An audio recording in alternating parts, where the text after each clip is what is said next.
Well, hey, what's going on, you guys? Sounds like can I put my costume on now? Is it ready yet? So there he is. He's being. That looks really good. I think that looks really good. Yeah. Yeah. That's his Bane outfit that he's gonna wear to the Halloween party tomorrow night. I'm assuming you're gonna wear that because you've been working on that for a long time. Yeah. Because he made that that arm thing. Yeah. And you also you didn't make the mask, but you altered the mask. Yeah. Like you bought one and then It didn't fit right. It didn't fit right. It's still not really perfect, but it kind of, there's a space that goes through here. Yeah. You can't get it to fit. I don't know. It looks cool though. But now I got a radio. I thought you were going to take your pants off for a second. Radio. Don't tease me like that. Pistol mags. Yeah, there you go. Yeah, it's cool looking, I think. And he also has you have a vest thing that you could wear. Yeah, but it's not the correct one. I didn't want. Right. I wanted I wanted to make the real bulletproof vest. Right. That he had, because I can get the material to make it like threat level 3, ballistic resistant. I could do it. So it wouldn't have cost much more to make a real bulletproof vest. So I actually thought about doing it, but the money and the time. You know. That's what I mean. It's I always come up with all these ideas. Because remember last year I was like, ooh, I'm going to do this whole werewolf thing. Or I'm going to be Lady Predator or something like that. But it's just I ran out of time. I ran out of money. I just couldn't afford to get anything. So now I'm just scrambling. I'm just well, shit. Now I'm going to have to do something that I've already done. That I already have the stuff for. Because I can't afford to buy anything else. So it's just... So I don't know. So I'm kind of trying to think about it. Because I was right before the show. Because Mannequins is doing...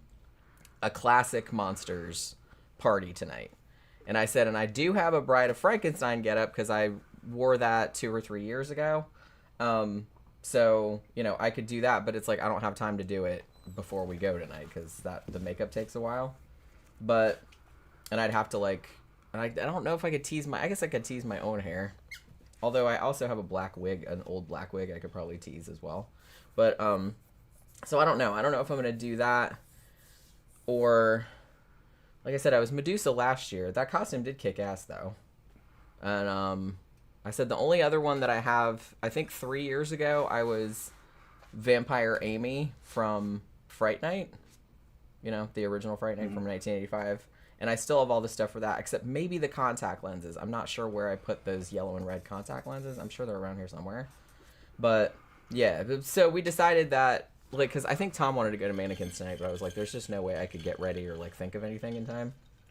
And it'd probably be a shit show and a madhouse anyway. It'll be super crowded.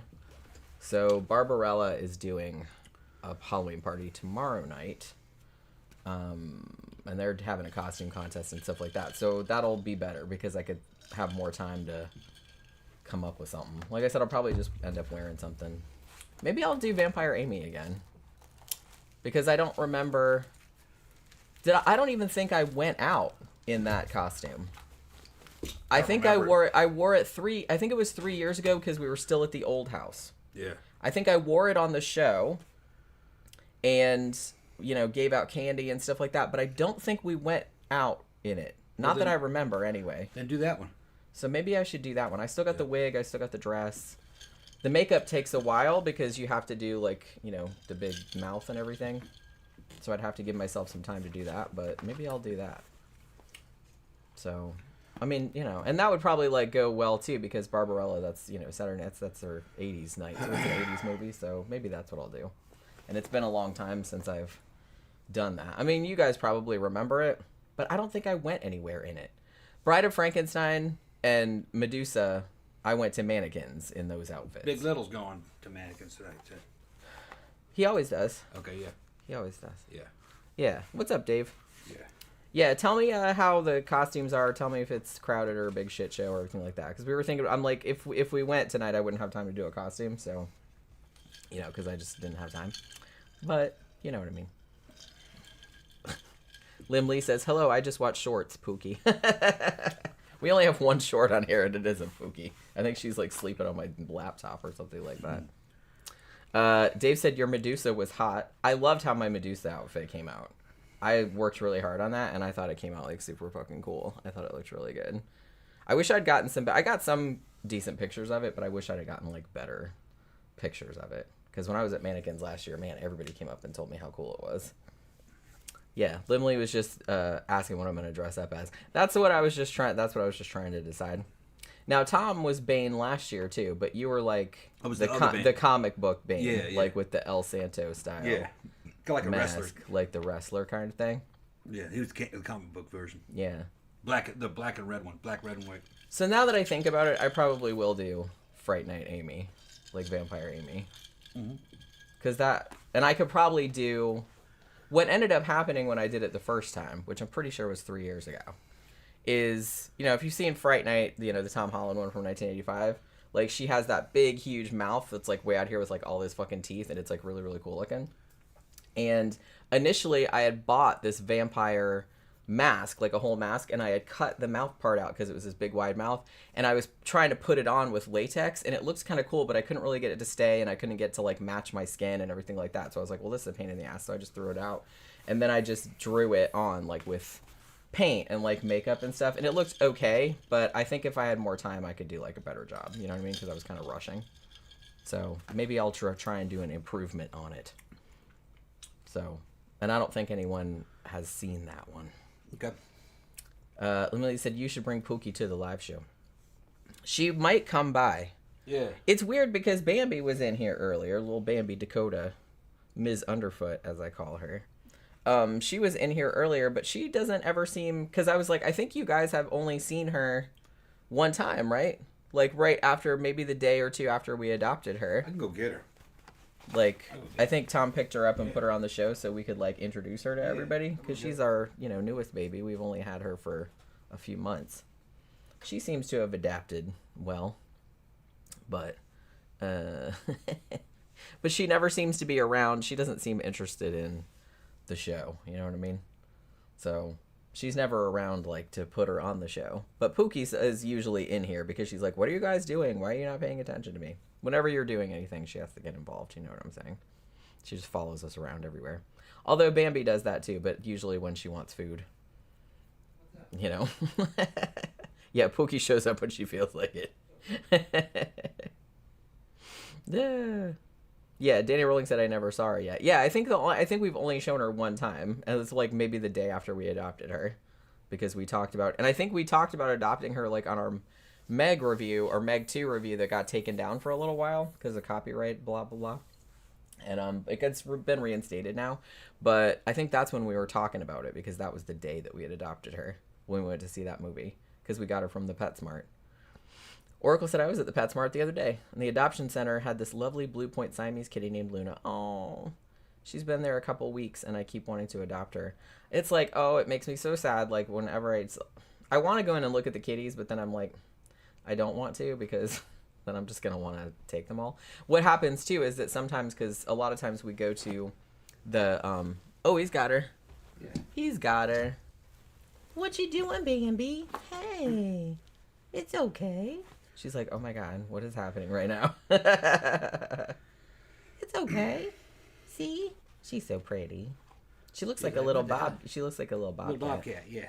And she's a Manx too, so she has a longer tail than Pookie though, but it's only like halfway. She's trying to get down. She doesn't know about being on the screen. She's like, what is happening right now? You're on TV. It's just me. It's Mommy. It's okay.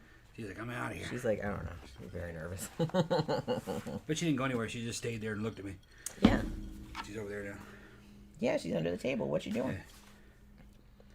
But yeah, so we go to the Books A Million there in the same mall as the PetSmart, and what'd they say it was? Like every week or every other week, they have a kitty adoption event. So the people from Hoffmeyer Animal Shelter, which is where she came from, they come over and they set up in the cafe. So there's like little kittens everywhere, and everybody there's millions of people in there like petting the kitties. And I think she's 18 months, isn't she?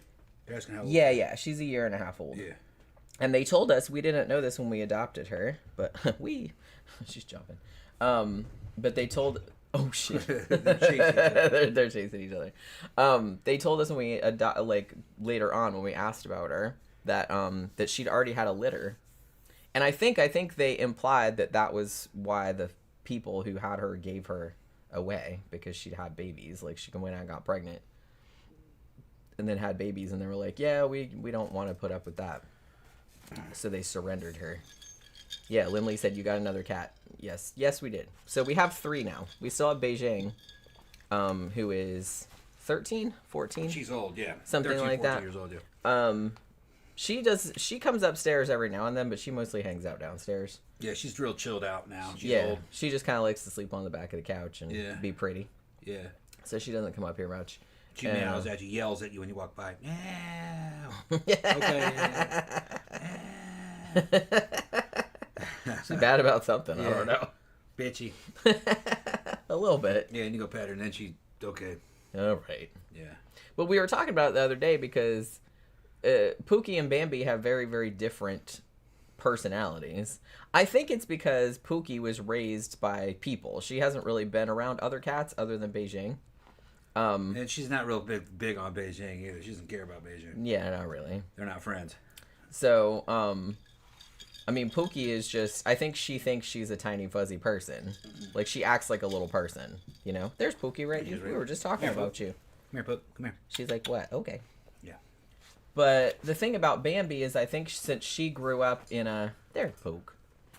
Since she grew up in an environment just surrounded by other cats, she's much more cat-like, whereas Pookie is much more person-like. Or like a dog, almost. Or, yeah, I mean, Pookie knows... a dog and a monkey. She knows her name. She understands, like, a whole bunch of words, like, and commands and stuff. Yeah. You know, whereas Bambi, like, I was calling Bambi the other day, and she was just, like, completely ignoring me. Like, she didn't even know I was talking to her. Pooks has a bunch of rituals, too. Yeah. She has to do certain things at certain times. Yeah. She demands certain things at certain times. Certain kind, certain like meat sticks, treats. She knows what time she gets those, and everything's on a schedule. Yeah. As soon as we And kind she of keeps like the schedule for me. Yeah. Okay, it's this time. Oh yeah, okay. It's wrestling time now. Yeah, right. Yeah. Time for her daddy to wrestle. Yeah, wrestling's when I first wake up. Yeah. Yeah. Because he gets his cup of coffee and he sits on the thing at the end of the bed, like the bench. Yeah, I'll turn on some YouTube. And she starts. And then Pookie runs in wrestle. She fucking attacks. and rolls over. Yeah. Yeah. Wrestling time. Yeah, that goes on for about 15 minutes. And then he's got to like play with her like never before. And then like when we, in the evenings, like when we go and kind of like settle in to like watch a movie or something like that, she kind of comes in like that, like with that weird little butt shaking run that she has, and she comes in right next to the bedside table where the meat sticks are, like in the drawer, and she just like plops her little butt down and looks up at Daddy with his big like eyes, like, meat stick time, please. And then you have to sit there and hold it. You have to hold it in your hand while she doesn't eat it at first. She licks it. Well, she just chews it first, and then she gets about halfway, and then she'll just lick. And then she just likes licking it. Licking the little stub, and then if you go, no, I don't have time for this, put it down. She goes, ah! And if you drop it, she's like, fuck you, and then she runs out of the room like, you asshole. Frustrated as shit. Or she'll start tearing the carpet up like, yeah. That wasn't what I wanted. Yeah. She gets frustrated. It's like hilarious. But yeah, you have to do it like that. You have to hold it. And it's like, well, you can't hold it the whole time because she'll bite your finger off, you know what I mean? So it's like you try to hold it, but then eventually you're just going to drop it, and then she's going to get upset. So I don't know what she expects, but that's kind of what she does. Yeah, Oracle said it's hard to... I was talking about the kitties. Oh, Oracle said the sticking point is my kitty Ash is 17 years old and he doesn't want to share. Yeah. I mean, when kitties are that age, they get kind of set in their ways. Poop, no. Don't bite shoes. Oh, then she blew me off. She goes, no, I do what I want. She's like, I do what I want. Don't do it. She's like, I can chew other things. What's the deal? Yeah, see, I don't think she understands, like... Yeah. No, she loves to bite shoes. Chew up shoes. Yeah, she loves shoes. Well, I think that's the whole reason she wants to go in the closet all the time. Yeah, shoes in there. And she thinks you can't hear her, which is hilarious. If Tom leaves his boots out at, like, the end of the bed, and, like, we're sitting up on the bed and you can't really see it, but you'll hear, Pookie! And then she runs around the corner like, I wasn't doing anything. Yeah, look. Leave the boots alone. Come here. No. Yeah. You can chew on other things. Meow. Oh. Yeah. She's upset. Yeah, Oracle. She keeps seeing them, and they're right at the perfect angle. at the perfect angle to go up and go on. Man, it's hilarious because I have like all those like big like spike heel like slut shoes that I wear sometimes on stream, mate. Yeah. And if I sit there, that's what she's. Oh, okay, so that's just she's trying to go right there. Oh, that's just my regular sandals. Yeah. But it's like if I have a pair of those on, like the spike heels, and I'll be sitting there, you know, on the stream or whatever with my legs crossed, and then Pookie will come up and just start chewing on the spike heel. Yeah, she it's really fucking hilarious. Oh yeah, she loves to chew on those. Yeah, she loves those. Yeah, she loves to chew on those. So if I wear those, I have to be really careful because she'll be like, "Ooh," she'll just come right over and go, "Ha ha ha." It was this one. It was that one. Yeah. She likes that one too. Yeah, you can probably see little tooth marks in it if you look close enough. Hey, Gramthars is here. Where have you been? Haven't seen him in a while. Did you hear what I said? Yeah. Oh, okay. You didn't answer, so I wasn't sure. No, I heard. Yeah. Gramthar said, "How's married life going for you crazy kids? Any different than pre-married life?" No, it's not. No, I mean, like I said, we've been together such a long time that it really didn't make much of a difference. Just got to remember what our anniversary day is. You remembered it? Yeah, of course I remember. I'm a girl. Yeah, girls remember all that shit. September 14th. Yeah, and if I forget it, I'll be in the doghouse. That's right. You're gonna be. He doesn't even remember my birthday. No, I sometimes forget my birthday. Yeah, that's true. And how old I am and shit. I always have to remind him multiple times. But yeah, it was September 14th. So, 12 days before my birthday. So, Allison says, "Jenny and Tom, you have different drinks from each other tonight. What you got?" Mine is vodka and this is fruit. Wait, grape juice. Is it grape juice? Yeah. I couldn't see. It was kind of dark. It's grape juice. Okay, it was either grape juice or fruit punch. But what's that? What's that one? What's in here? I saw something flying in here. It's a little like gnat or something. A gnat? Okay. Yeah. It was passion fruit. Oh, where'd that come from? I bought it. Oh. Remember, we got it at Sam's. 2 for $5. Not Sam's, Publix. I mean Publix, yeah. Yeah. Because I was like, I haven't been to Sam's in a long time. Publix. I mean. See, I couldn't see, like, both the cartons looked the same, so I was just like, whichever one this is, I don't know. So I just poured it in the glass. Okay, yeah. Yeah. Well, that was the thing. They were 2 for $5, and then, but they only had one of the, like, other fruity flavors, like passion fruit or whatever the hell that is. Yeah. And then all the other ones were grape. And I was like, well, it's not ideal, but, you know, vodka goes with everything. That's why vodka's good. You can just put it with any kind of juice, and it's delicious. Aw. Oracle's talking about it, and her cat said so her cat looks like Pookie, except with the longer tail. Said, I first met Ash when he was a week old because his mama was rescued by a friend of ours, so I've been his person forever. Yeah, I think when you raise them from real little like that, I mean, there's just some kind of, you know, because like I said, I think it's kind of, I think that's why it's different, like, interacting with Bambi, because, you know, she grew up and had a litter of kittens. Like, she's still young, but, you know, before we met her, and she's grew up in kind of a shelter, so she's been around other cats and stuff, so she's not as person-like, I guess, as Pookie is. Allison says she's drinking triple second vodka. That also sounds good. Yeah, I think there might be a name for that, but I forgot what that was. Triple second vodka and OJ. Yeah. Ooh. Yeah, there must be a name for that. There's a name for everything. There's a name for everything, yeah. For every single combination. All right, so now that we've talked about cats, Jen and I were going through the damn Batman animated movie selection. I feel like such an asshole because when you guys said Gotham by Gaslight and The Doom That Came to Gotham, and we paid to rent both of those on Amazon Prime, and then we went over to HBO Max. They're for free. And they're on there for free because I have HBO Max through my phone plan, and I was like, well, sorry. So you just paid like fucking $6. $6 that you didn't have to pay Didn't for. matter. But oh well. Didn't have to put up with commercials. They had, like, HBO Max has a fuck ton of the animated DC stuff. Like, we were just going through there going, holy crap. Yeah. They had so much. And we sampled 2 of them, and we didn't like them. Couldn't get into them. First one was the Long Halloween. We started watching the Long Halloween Part 1, and I just couldn't get into it. Yeah, I couldn't get it. Didn't like the acting. Didn't like the way it was animated or edited or anything.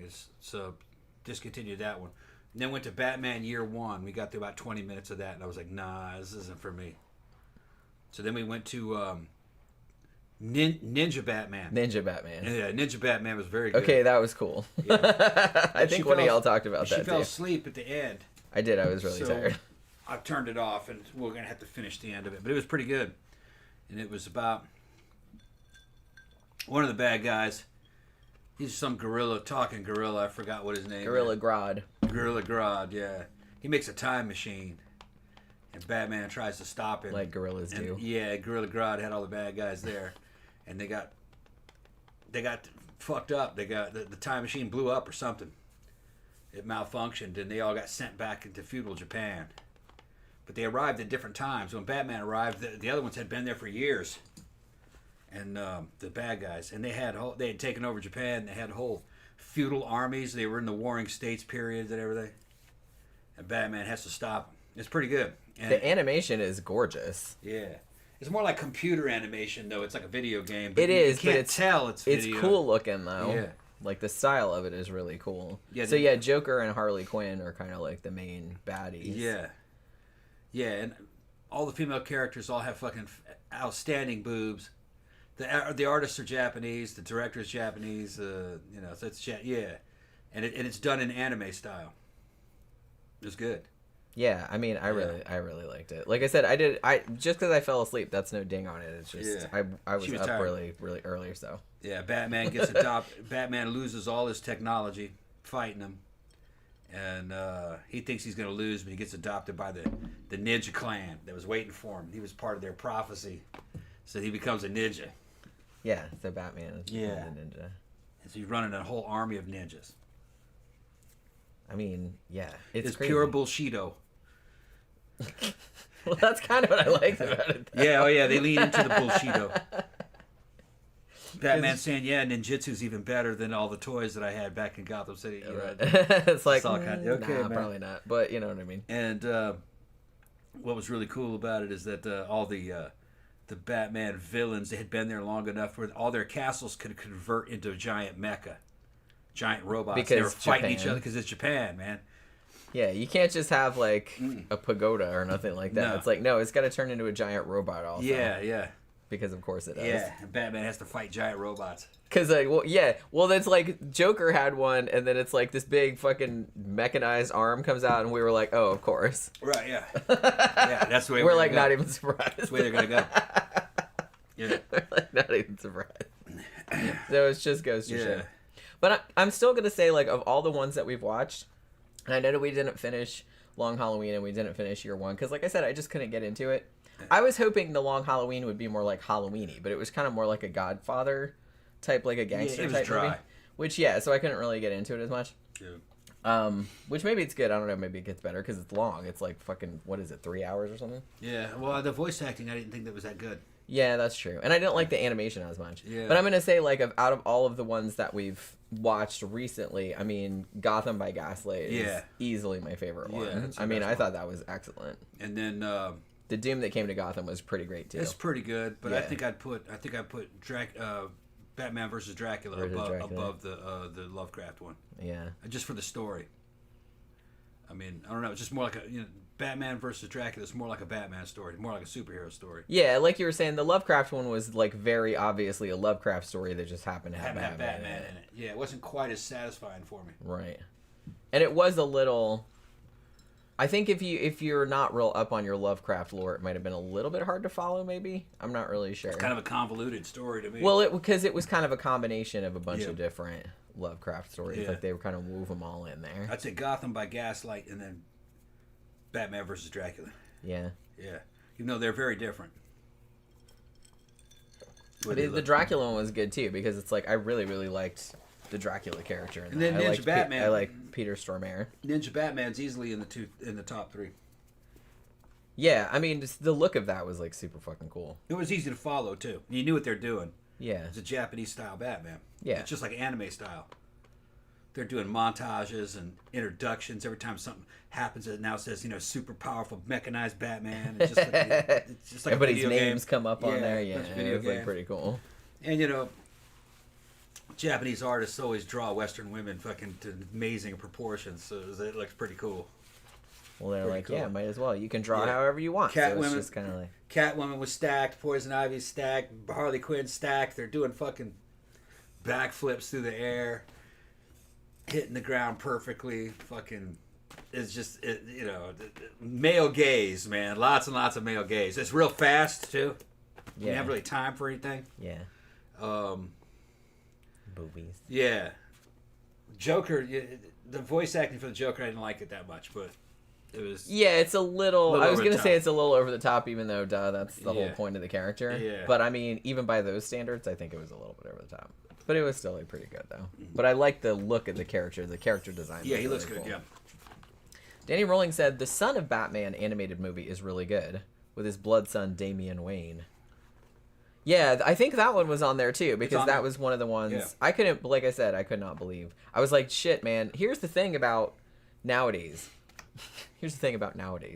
is that even if you just like Batman, or even if you like DC, or even if you just like Batman, there is so much fucking Batman content. It's like you probably wouldn't live long enough to like watch all of the shit and like read all the graphic novels and everything like that. And that's just one tiny little intellectual property. Oh no, you put your mind to it, you can watch all that. You probably could, but yeah, but then like what about all? Like I said, what about all the You could go through. like Superman, what about you all could the go- graphic novels They and got. stuff too? I don't know. They got guys that go through all that shit. They'll watch all the Superman stuff. They'll watch, then the Justice League and some of that stuff. I want to check it out. Yeah, I do See if too. it's any good. Yeah, because they have like a bunch of other like DC Yeah, the animated Batman stuff on just there happens too. to be in it, like Justice League and shit. Yeah, and I mean, because I was sitting there thinking to myself, because I'm looking at this huge list of like all these fucking animated Yeah. Batman movies, and I'm just like, There's some Batman Lego movies and usually the Lego movies are kind of fun.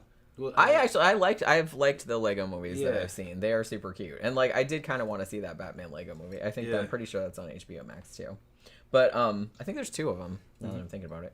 But because I was thinking to myself, I was thinking like somebody like me that's super into like my main thing is other than horror movies is Mystery Science Theater, and it's like even that I haven't even begun to scratch the surface. I've seen all the original episodes, like from their original run, but I still haven't seen like all the new ones.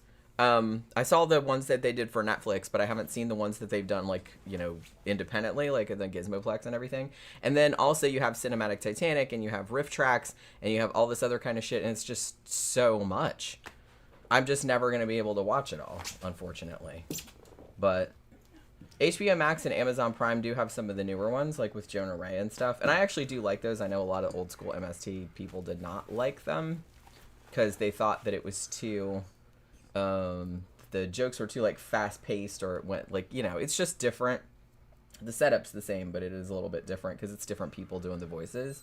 But I did not mind them, and some of them I thought were really funny. So, I didn't really mind it. And then they have like that other one with the girl host too, and I haven't seen hardly any of those. Zach's just showing up. I got a bunch. Yeah. Oh, now we're gonna have to do the whole show over again because he just got here. You do get to see, Zach does get to see the Bane thing. So that's why, is that why you put the Bane mask back on? No. Oh, okay. In the downtime, I Probably put the mask back on. Okay. Let me go get another drink here in a minute. In your downtime. Yeah. I might need some more. All my fucking ice melted. Yeah.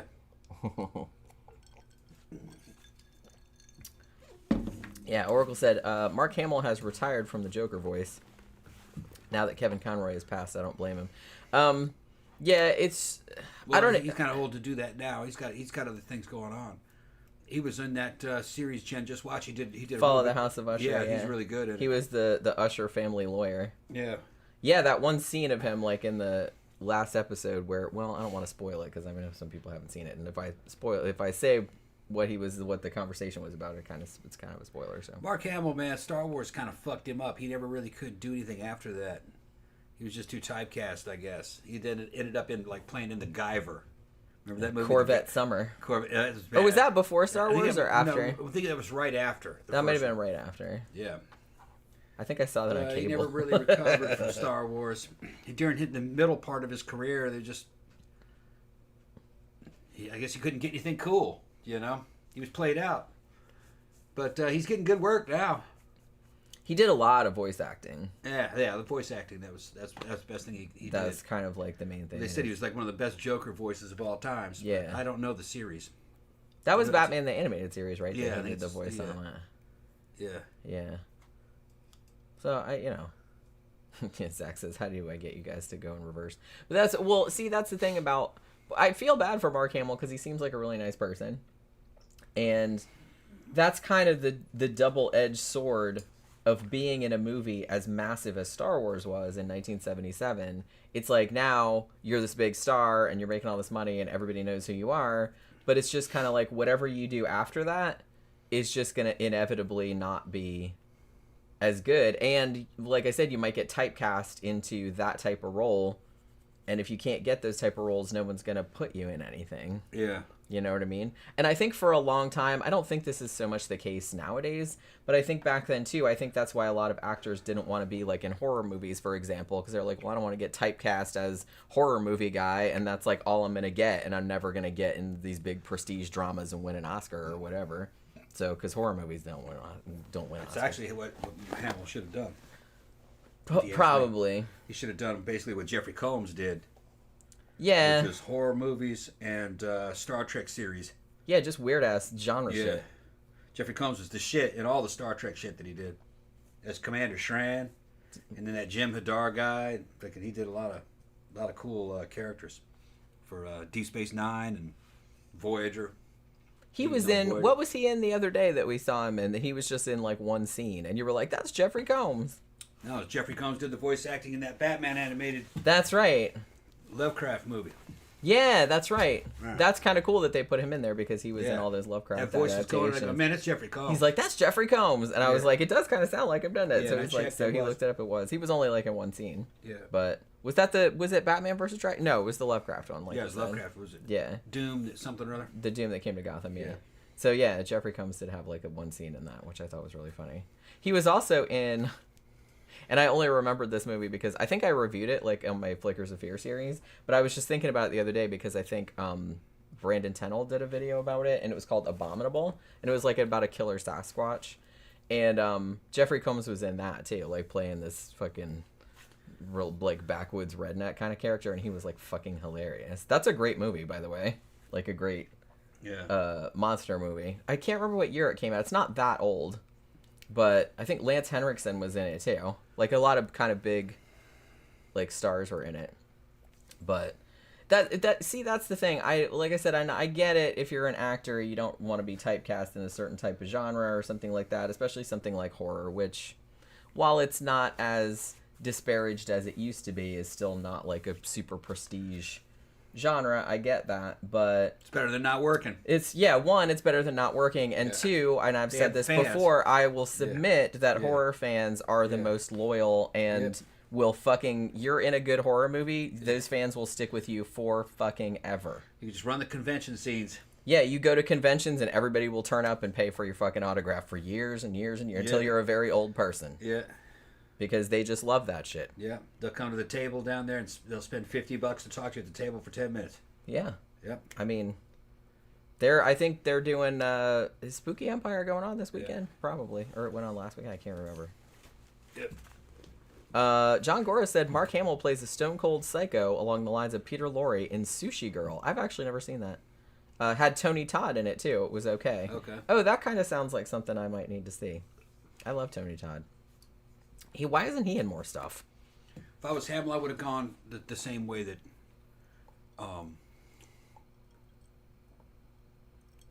the same way that he what's the fucking dude we were just talking about? Jeffrey Combs. Jeffrey Combs. I'd have done the same thing. That's what I would have done. Because he could have done it. And he would have had a bunch of horror fans. Yeah. I'd have been in horror movies and sci-fi movies and I mean, he was in The MacGyver. Yeah. One of the worst science fiction movies of all time. We're going to have to review that at some point because I kind of want to rewatch it. I remember it was pretty terrible, but I haven't seen it in a long time. I was in the Army. I rented that on VHS. Because I think it's on Tubi or something. Yeah. Because I was just scrolling through the other day and I was like, oh, we should totally watch that. When I was at Fort Campbell, fucking if it was like a bad weekend and didn't have nobody to go out, I'd get some booze and go hop on a Ninja. Had a Ninja 600 at the time. Go down and rent. I get some booze. And I would fucking get a damn pizza. I'd have that delivered to have some Domino's pizza delivered. Or was it Papa John's? Yeah, Papa John's. Have that delivered to my barracks room. We had a little two-man apartments, and I'd watch anime flicks. Yeah. Yeah, it was like Appleseed and Akira. Oh yeah. Well, I started running out of anime. So I got the How is Guyver. that possible? Yeah. Yeah, drunk watching the Guyver eating pizza. That sounds like that sounds like a fun fight. Yeah, in the doesn't army it? on a Saturday. Fucking Cobb running around yelling outside. Fucking my little drunk friend, the one that threw me that girl's head. Rose, what you doing in there, man? Watching them Japanese cartoons? Come on out here, man. Yeah, he's like that. Watching them. Nerd. Watching those Japanese cartoons, man. Nerd. Come on out here. Well, everybody liked him. Yeah, I know. Yeah, we all watch that kind of shit. It's like even back then, I think the perception was that like only nerds watch that, but a lot of people watch. I don't know what generation you were. Yeah. Generation X, we liked that shit. Yeah. They were watching Akira and shit. Yeah. Depending on what it was. Because, it was considered to be like new. Kind of new and exotic. Yeah. Anime. That was, 1992. 93. But we had dudes listen to the goth music and shit. Yeah. And I was in the recall platoon, man. If I could do was amazed that I had a Specimens album. Nice. I had Specimens and I had Sisters of Mercy and stuff and a Peter Murphy album. And the Belcher was like, dude, you know this stuff? And he goes, yeah. He goes, you like goth music? I said, yeah. So it was hard to like find people that liked this. Yeah, people didn't know. They didn't have the internet. We didn't have the internet. Yeah. So.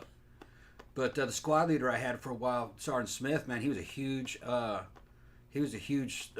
Smiths fan. Yeah. Yeah, we got deployed to Egypt. He would drive the patrol vehicle. There'd be 4 of us in the vehicle. I'd be in the back a lot of times. We rotated positions, but you could be in the back as a machine gunner. And he'd roll the windows down and fucking be blasting the cure. We were out in the middle of the fucking Sinai Desert. It was like being on the surface of Mars. You didn't have to be tactical. Nothing was camouflaged. You were just doing a patrol route to get to these certain locations at certain times, and there's AWACS planes flying over. It was just kind of a bullshit job, really. Fucking around with the Bedouina, trading with them. Smoking opium. I didn't smoke opium. Smoke shisha. Yeah. Yeah, and drinking karkade. It's like this. They called it desert apple tea, but I don't know what it was. It was probably something tasted more like something along the lines of cranberry. Cranberry or pomegranate tea. What it was like. It was red. And but no, we'd be out there fucking blasting Disintegration album or the Kiss Me Kiss Me Kiss Me album. in the middle of the desert. In the middle of the fucking desert. Yeah. That's pretty cool. I can kind of picture it. Yeah. I'm picturing that soundtrack. Yeah. As soon as it started getting dark, we had to start heading in, man. The temperatures start falling. So you know how in fucking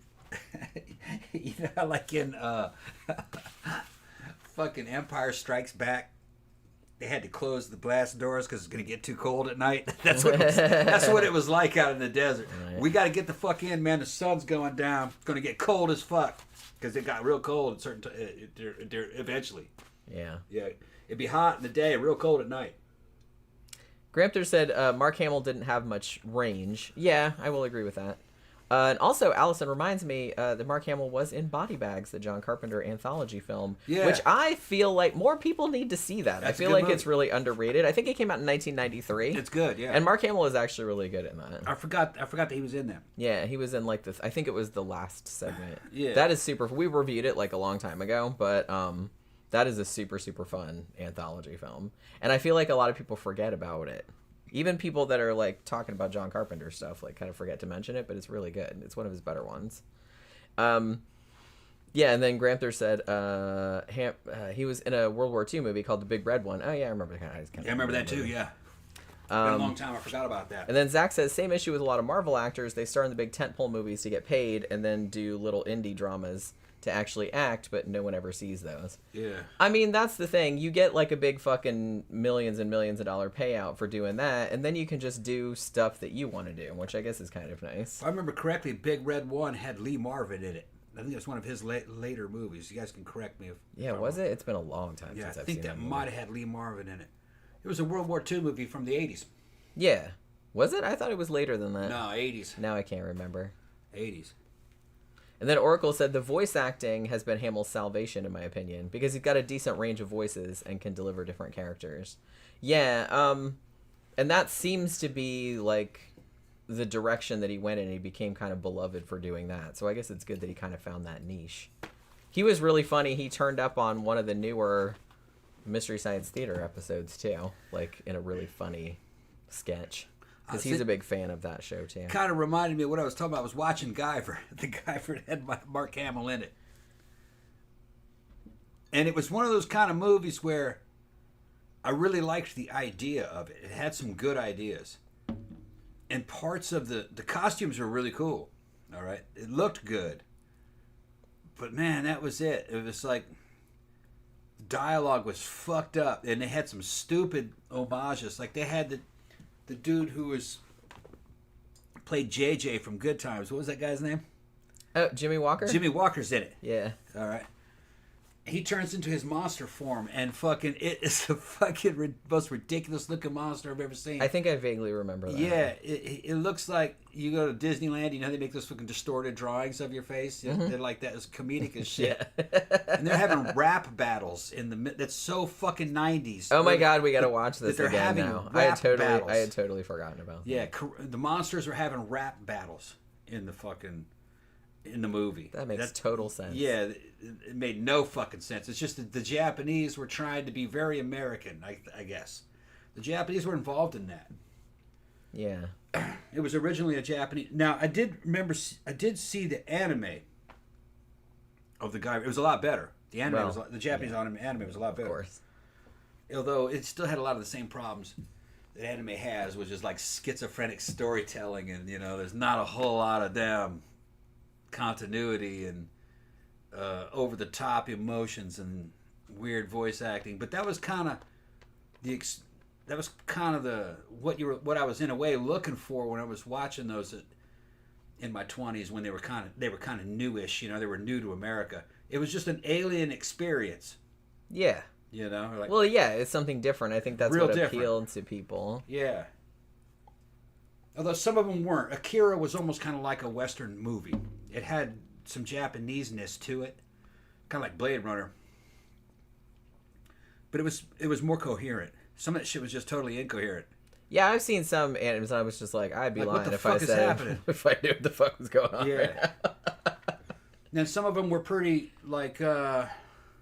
fun to watch, like Tank Police, Dominion Tank Police. I think I saw 2 or 3 of those. And it was just cute anime girls who were cops that were equipped with tanks. They have to fight other tanks. That was a trip. Appleseed was pretty good from what I remember, but I don't remember much about it. I just remembered liking it. Yeah, I think a lot of people like that one. That's one I hear brought up a lot. Yeah. Been a long time since I've seen this old classic anime. Yeah. Weird shit. Zach says, I may have asked before, but I don't remember. What's the most beautiful looking movie you guys have seen? The most beautiful looking movie. How do you define beautiful? Well, I guess it's subjective, so it's entirely up to you. I'm going to say Blade Runner. That's a good answer. Blade Runner has a fucking fantastic look to it. It always did, and it holds up. And it still looks fucking great. And and 2049 looks fantastic also. It's good too. That was that was really good to see on the big screen because Although I must say that I liked 2049 a lot, but the first one, the props had a very handcrafted look to them. Yeah. Because they were, you know what I mean? In the second one, the props that they're handling do look like something that came out of a corporation. Which... Yeah, I'll give you that. They looked more realistic. Right, yeah. Like something that corporations made. But I guess that's what they wanted. But there's just something about the old Blade Runner. Everything that they show you was odd for those days. So you could probably see it now. A kid would probably see it now and probably wouldn't notice how strange that was.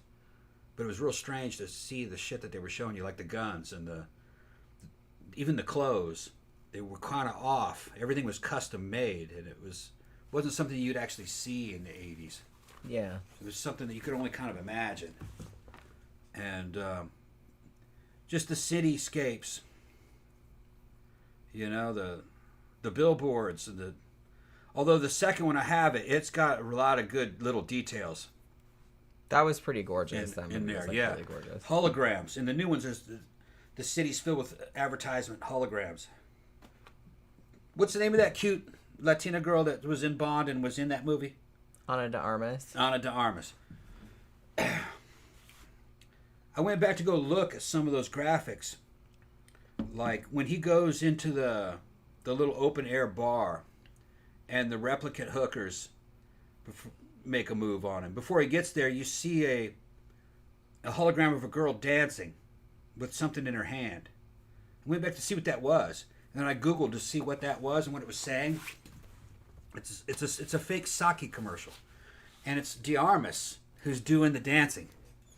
It's her. Oh, okay. It's her in the hologram. Okay. Because that was Joy. Yeah. And Joy was copyrighted. Yeah. So that the company that owned that image used her in a shit ton of advertising. Right. And it's advertisement for a sake commercial. That's what. Yeah, it was. because didn't he would like pass by and she was in like billboards of her and stuff like that because that was like their creation. You know? Yeah, and according to like who the guys that were talking about the movie, and because there's like leaks and you know what I mean, and fucking from the production of the movie, the concept is that Joy was algorithmically selected by men's presence to be the perfect woman. Yeah. Out of like what the average guy wanted. So they used her for advertising too. Because she fell into into the concept of perfection at the time. Right. So she was like an asset because she's everyone an asset. was right. But she's an AI supermodel. Yeah. But she was owned. Yeah. By those companies. Which but when you come to think, it sounds ridiculous, but then you go, no, that's what they would do. Yeah, of course. That's exactly what they would do. That's not weird at all. No, because they would do that. They do that without you thinking about it. Like Sonic the Hedgehog. You immediately recognize Sonic the Hedgehog. That's an artificial image. That guy doesn't exist. That little hedgehog. But if you saw an ad with hedgehog in it, they would use they use ads with the Mario Brothers, the Super Mario in it. They got a whole. Well, that's what they're doing. Yeah, same kind of thing. Same thing. Yeah. So Zach's answers are, lately the one he just saw, the new Martin Scorsese movie, Killers of the Flower Moon. Either that, Skyfall, Hereditary, that's a good one, Carrie, or Clute. We still have to review that. I'm sorry we haven't done it. I'm pretty sure it's on HBO Max. We will watch, because I've been wanting to rewatch it, so I know I keep saying that. John Gores said Days of Heaven, the Terrence Malick film. Thin Red Line, that's a good one. Wings of Desire, ooh, that's a real good one. Picnic at Hanging Rock, yeah, that's actually one of my favorite movies. That movie is so fucking creepy, and it looks really good. But I'm gonna say older movies. Suspiria, the original Suspiria from 1977. Good, yeah. I love every frame of that movie. Yeah, like the new one. He went the complete opposite direction with it, where he made it like all dank and, you know, gray and communist, and I thought that was probably a good idea, just so you wouldn't like compare it, because the 1977 one is so fantastical and like a fairy tale, and it's like these super saturated colors and all that kind of stuff. So, but yeah, they're both beautiful in different ways, I guess. As far as more recent movies, probably Fury Road. Yeah. Because I thought like the visuals in that were just fucking breathtaking. Jenny said that a Furiosa movie's made. It's done. It's ready. That's what I heard. I heard that it was in post-production. And it's got that Diarmas chick that I just mentioned. She's in it. Because I think it's a prequel. It's a prequel, yeah. So, it gives you the story of Furiosa. Yeah, like her origin story. That's what I heard. I don't know if that's the case, but some dude's gonna be crying about, oh man, it's gonna be a chick flick or whatever. And they didn't even like Fury Road. They thought the shit was like some kind of woke thing. I know what it was that they're talking about, but they're misinterpreting that movie. That is dumb as shit. It's just people dumb. Say dumb shit like that. They got dudes that can't grasp artistry, and they don't understand. Yeah. And they don't understand, kind of like alchemy in a certain way. That movie, when you look at it, was centered around fluids.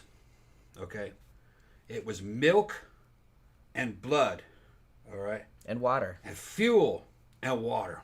Yeah, all right, and then male and female, all right. Which they're talking. This is an alchemy thing, but it's not ancient alchemy. A futuristic, post-apocalyptic alchemical symbolism going on in the story. And just because characters say certain things, like the female character said, "You guys deserve this because you guys destroyed the world." That's what. Just because she said that doesn't mean that's the meaning of the movie. That is what their tutor said, what was her name? The woman that had all the tattoos all over. Yeah, her. yeah. What was her name? I can't remember. Fuck, he called her. She had told them a bunch of stuff that caused them to leave and to rebel. It's a long story. It's just talking about different points of view. Okay, that's all it is. And it was kind of symbolically a struggle between male, female, and all of the fluids in the movie. But in the end, it had all worked out. Miss Kitty, somebody said. Miss Kitty, that's right. Miss Kitty. Thank you. Miss Giddy. It was either Giddy or Kitty. I don't remember. I think he said Miss Giddy. Yeah, I thought it was Giddy with a G, but I couldn't. Yeah, I think it was Miss Giddy. Bad, so I don't know. And there's a lot of misconceptions about Immortan Joe. On the surface, you could say that Immortan Joe was the bad guy, but Immortan Joe was in a way the good guy. A lot of it had to do with the point of view. He was trying to bring back human civilization by having healthy heirs. So he had all those girls who and they were in. There's comics that explain where they came from. They had all joined up to volunteer to go into this breeding program. Remember, they were all trying to fight to get into the Citadel. The Citadel was a damn mountain fortress that had water.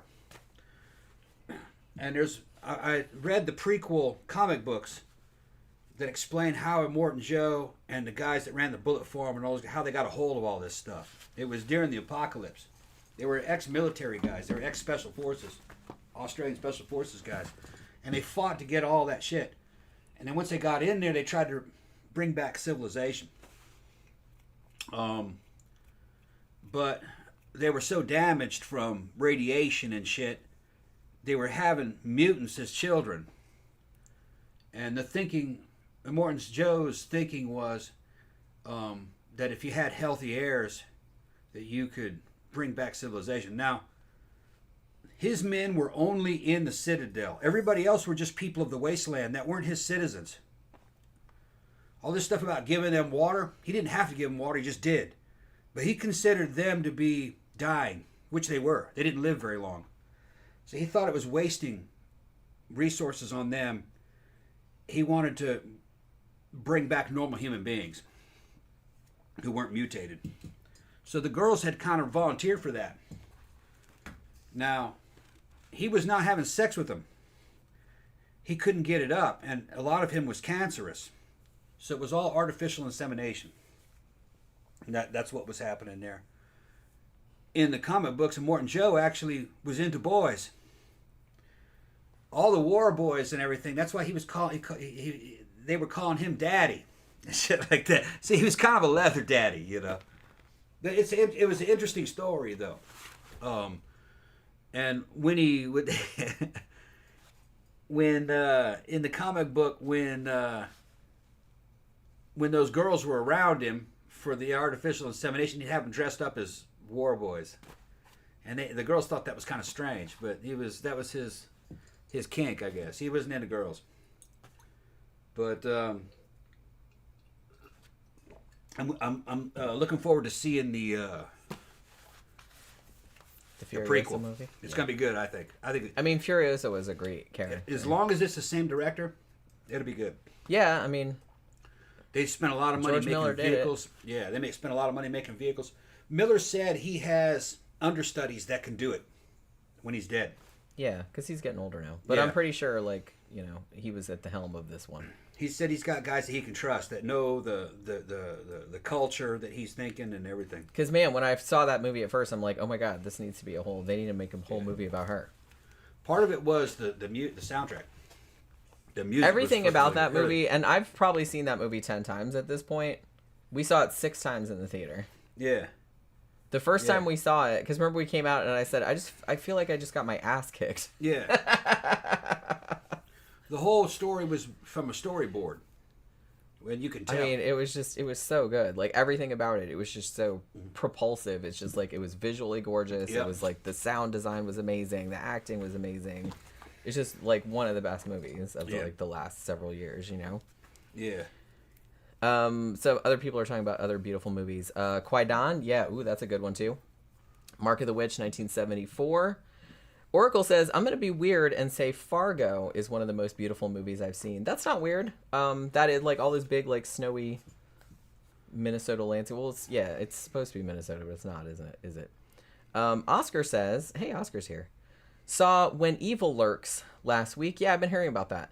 Easily the scariest movie since Hereditary. Ooh, that's got me intrigued because yeah, Hereditary fucked me up. Yeah, John's saying that Toe Cutter and Humongous were kind of tops, that they didn't seem to be into women. And that, yeah, Miller. One of the explanations that I read is that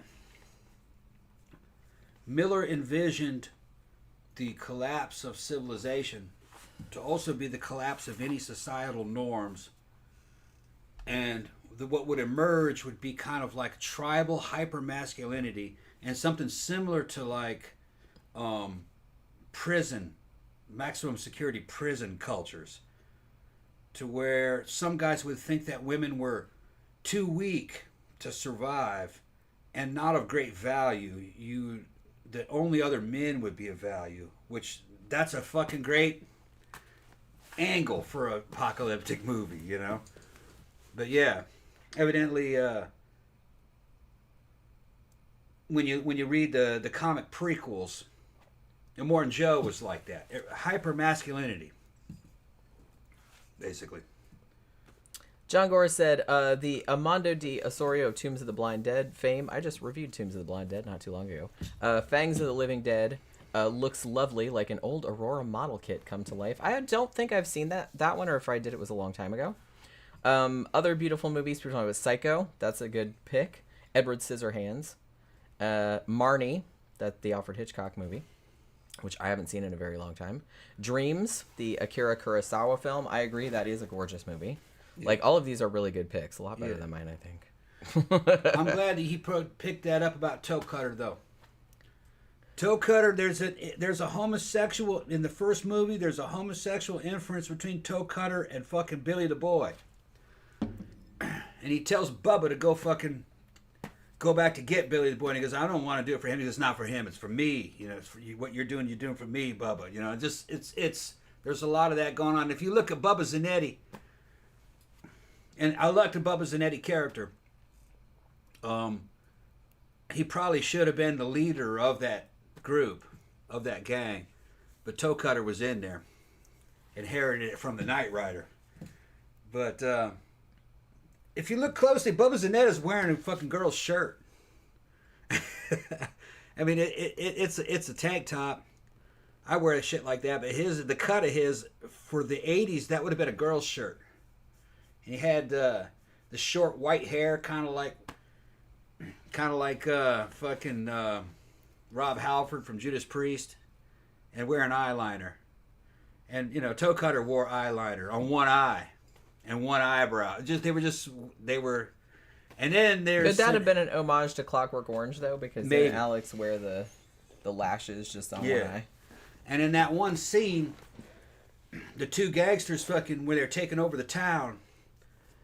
Those two guys fucking do a 2 versus 1 on that one civilian guy, and the inference is that they're going to rape that guy. Now they don't. They end up throwing him through the window. But you go back and watch Mad Max 1. I love Mad Max 1. Nobody talks about it. That's fucking awesome movie. Great movie. But yeah, there's a lot of hints that the motorcycle gang were, I wouldn't say homosexual, I would say they were fucking just broad band, just freakazoids. They just had sex with anything they wanted to. It's more about power, I think, than like something out of prison. Oscar also brings up Melancholia as a gorgeous movie. Yeah, I agree with that. I like a lot of like black and white films too, like just the cinematography of them. I'm really into, like, I really like The Innocents, The Haunting from 1963, Seance on a Wet Afternoon. Like movies like that. What is the one? Hour of the Wolf, the Ingmar Bergman film, which is really weird if you have never seen it. That was like the closest thing to a horror film that he ever did. It's very David Lynch. You can tell that David Lynch was really into that movie. Although I think that David Lynch was I think he was more into like Persona, that other one, but yeah, like Hour of the Wolf is really fucking cool if you've never seen it. Zach says, not a movie, but I love the look of True Detective season 1. Yeah. Yeah. And The Last of Us. Yeah, we never did finish that, did we? We started watching it and then we didn't finish it. Isabella said, also The Thief of Baghdad from 1924 and She from 1935. I just watched She not too long ago, matter of fact.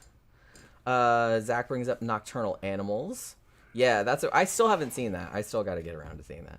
And Atonement. I saw that in the theater. I read the book too. If you haven't read the book is, I mean, the movie's great, but the book is much better. It always is. But I was really into that book, actually. And then Allison's talking about Werner Herzog. All his movies with Klaus Kinski, that fucking scary motherfucker. We still need to review My Best Fiend, the documentary about Werner Herzog and Klaus Kinski. Oscar Perez is here. What's up, Oscar? Yeah, I know. He's asking who's that Bane motherfucker. I got the Bane costume. Yeah. I got the Bane costume. I think I have decided. I guess I will go with the Vampire Amy from Fright Night costume. Because it's been 3 years since I wore that, and I didn't go out in it, I don't think. So it's not like everybody saw it, you know what I mean? I think I posted one picture, but that was a while back, so nobody remembers, I'm sure.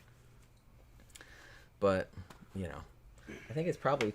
Time. Do I need another drink? I need another drink. Good. Because, you know, it's only 8:30 and I'm not going anyplace. Where's the other? So, I'm trying to think of other movies that really struck me with their... it's kind of hard to think of just like on the fly like that. Like I said, most of the stuff that I can think of is probably going to be like horror movies because that's mostly what I watch. I've seen like...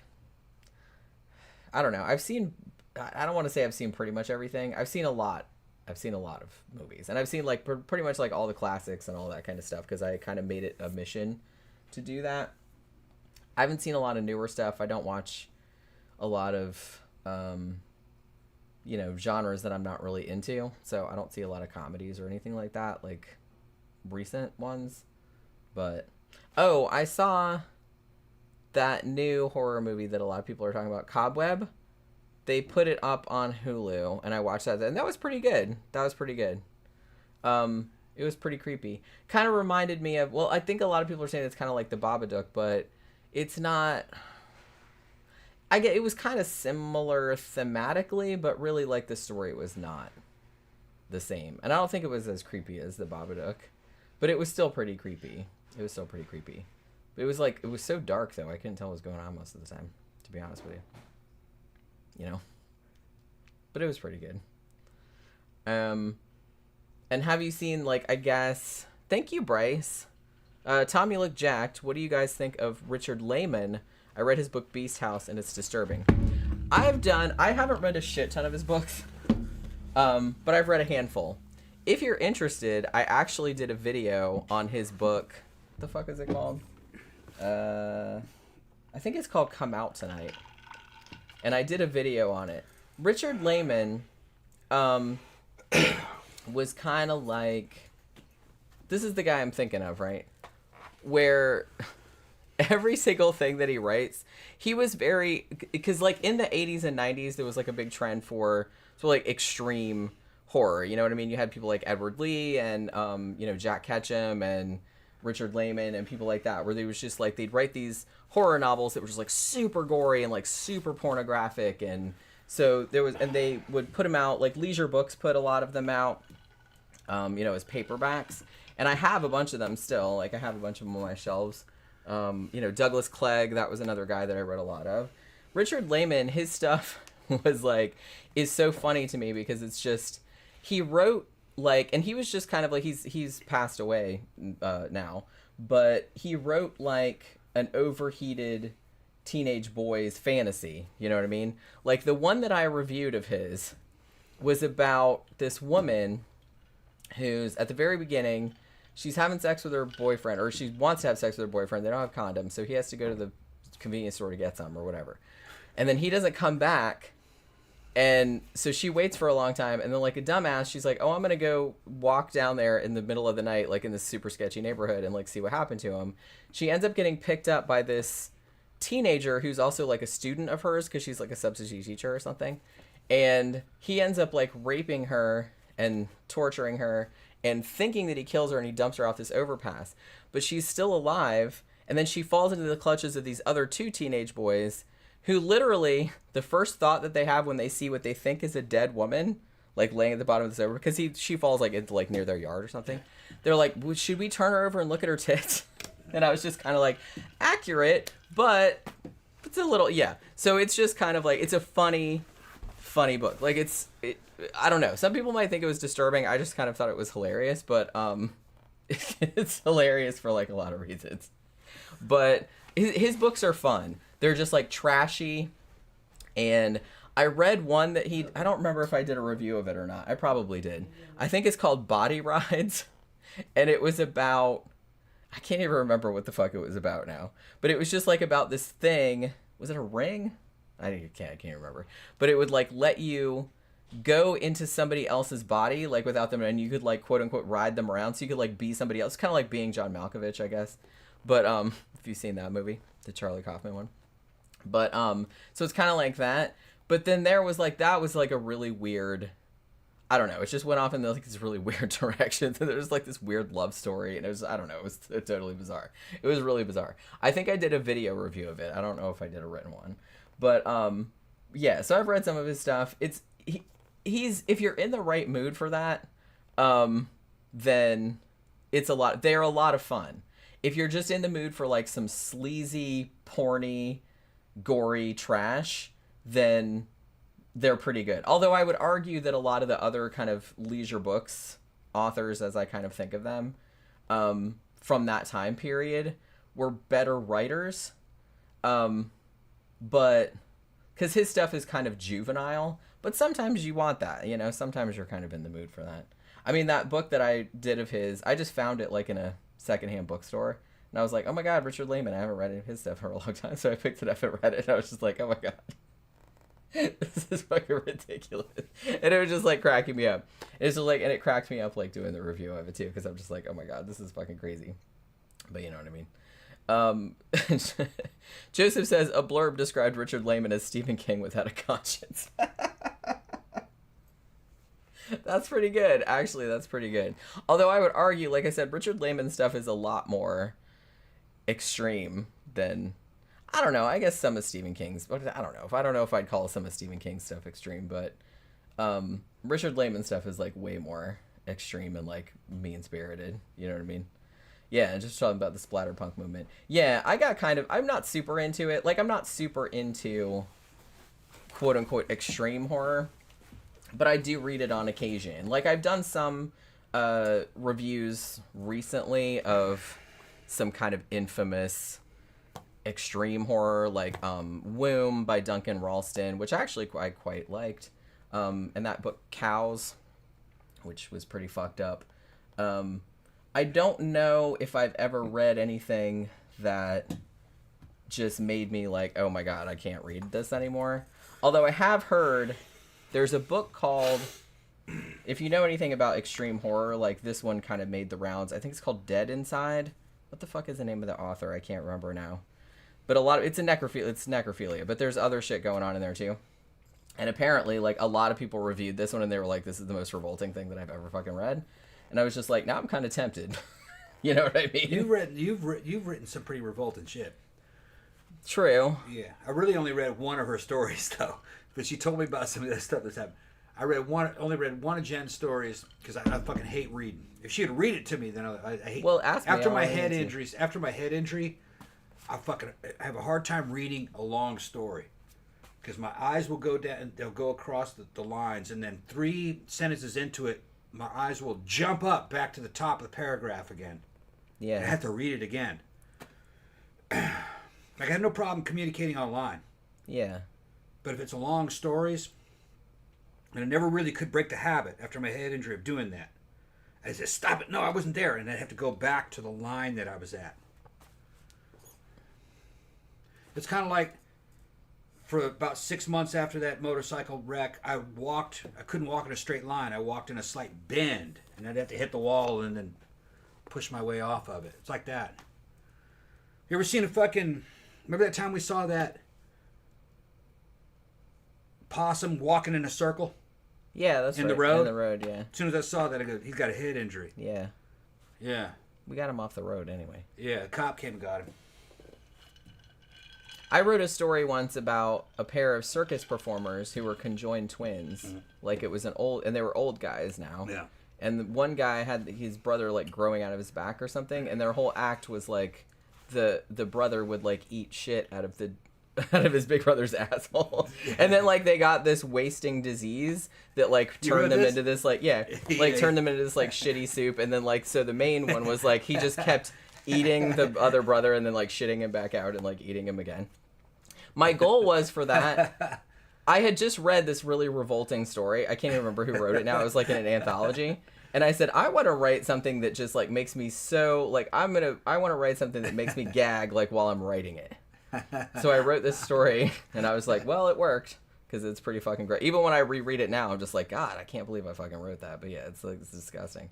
But I don't usually write like scatological stuff like that. But yeah, what the fuck was the name of that? I can't remember the name of that. I'll think of it in a minute. The Process of Elimination, I think, was the name of the story.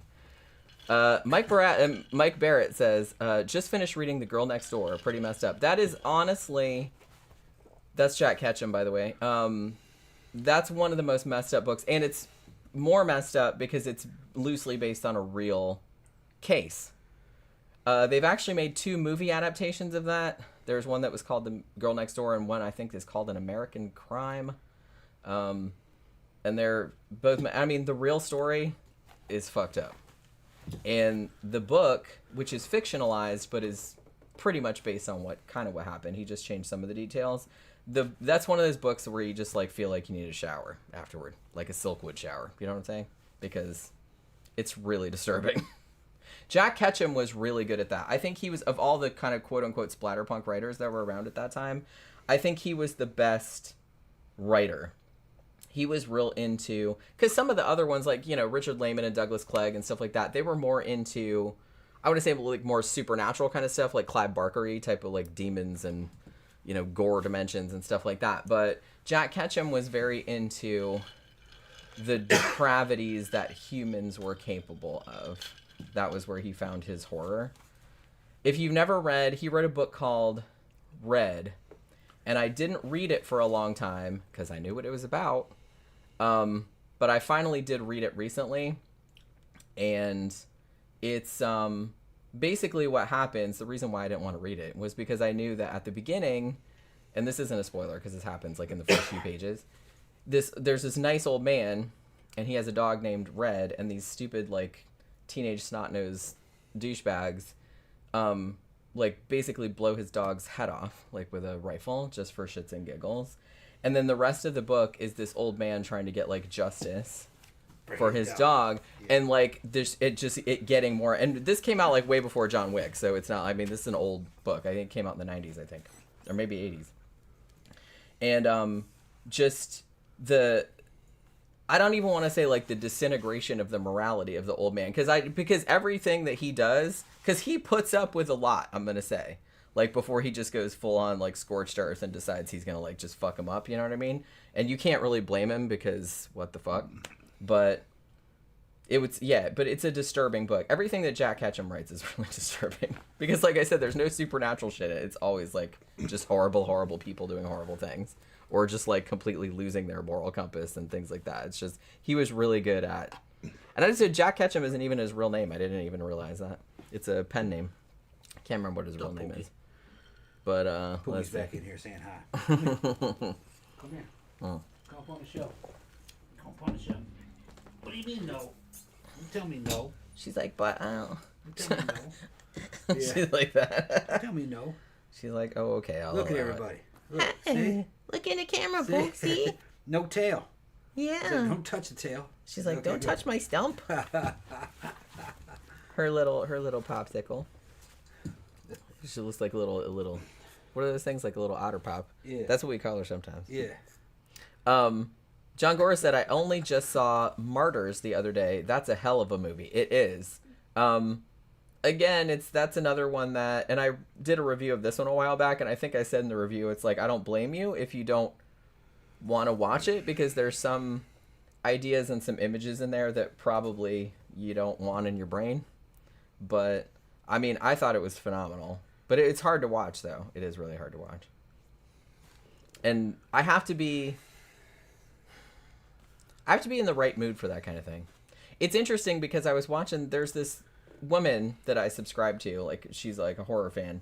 I think, what's her name of her channel? I think it's Spooky Astronauts. She has like a lot of followers.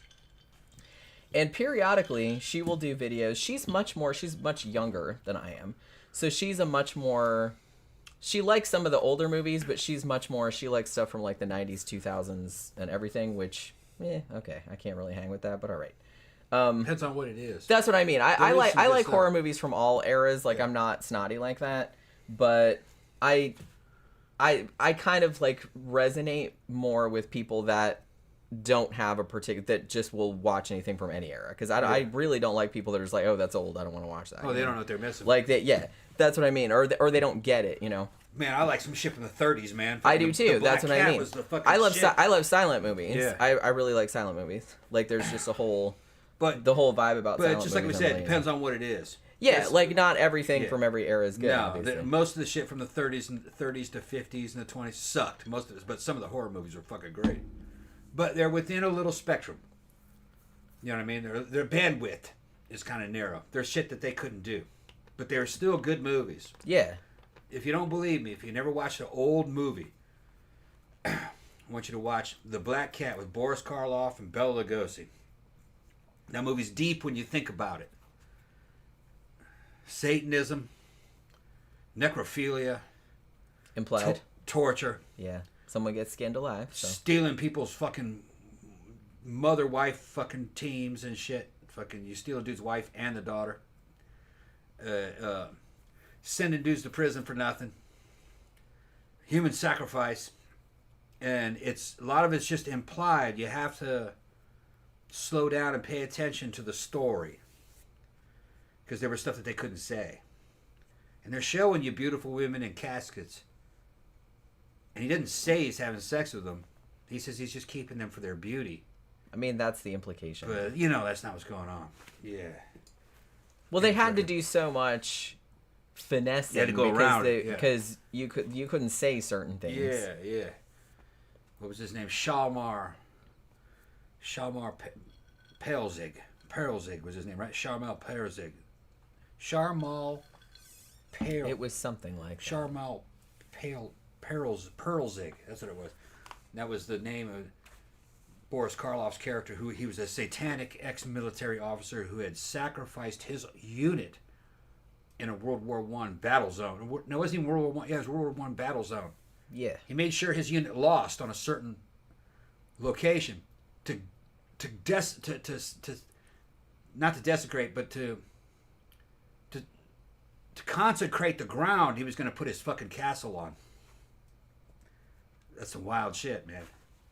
Boris Karloff looked hot as shit in this movie. Yeah, but they were not quite as hot as he did in The Mummy. Like, you know what I mean? Karloff and Lugosi were in their prime then. And I mean, The Mummy, I think Boris Karloff looked hot in both configurations, like both as The Mummy and as Ardith Bey. Yeah, that's another thing. I had never seen. Yummy. I'd never seen the movie. I'd never seen the Mummy movie, the original. I just saw it the first time maybe a couple months ago. Jen showed it to me. It's Karloff's answer to Lugosi's Dracula. Yeah, it's basically the same plot. Yeah, very similar.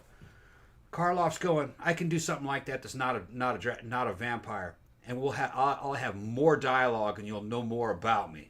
And it was because it was original. It was an original story. It wasn't based off an existing novel or anything like Frankenstein or Dracula had been. And I thought it was going to be kind of like a slasher with a mummy running around killing people like Frankenstein. It's not what it's about. The sequels were like that. Yes, that's not what the original. But Boris Karloff wasn't in the sequels. He's only a mummy like that in the opening sequences when you first see him. Yeah, he's mostly just like a dude.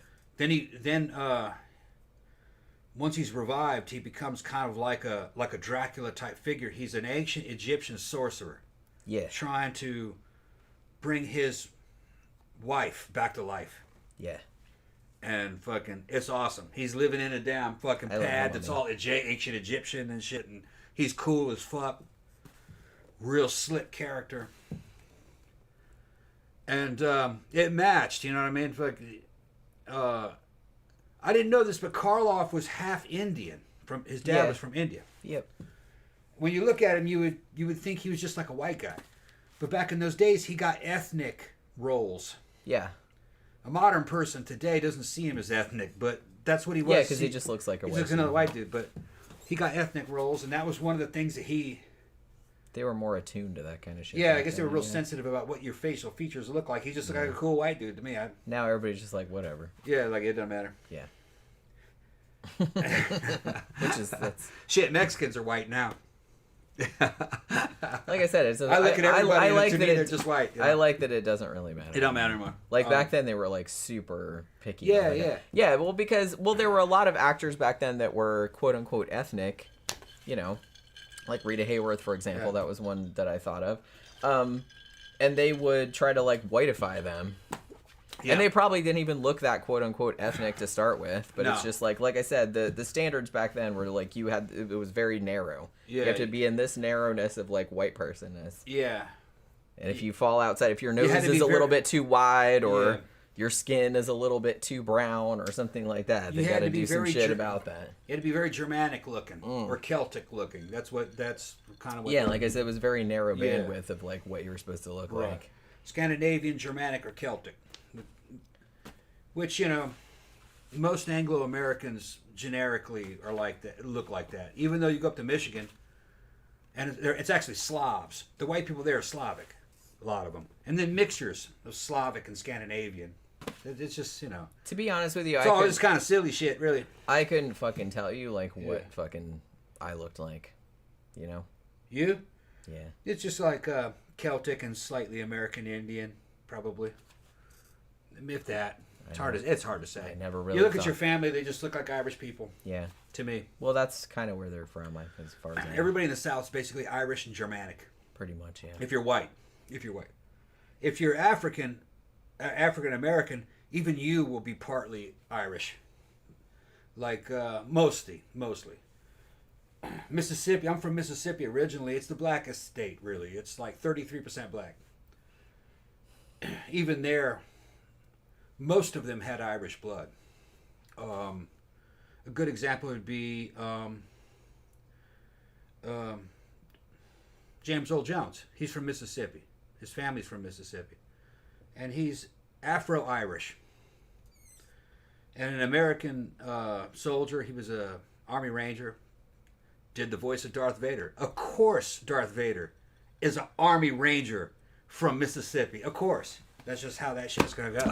All right? Which is hilarious to think of Darth Vader being from Mississippi. Yeah, Mississippi, yeah. And fucking Thulsa Doom. Yeah. Turning Tulsa a little Doom. snakehead. Yeah, he's basically a mixed race, Irish, African, Mississippian, you know. Oh, the riddle of steel. You know it, don't you, boy? Let me tell you. Great role, man. Fucking.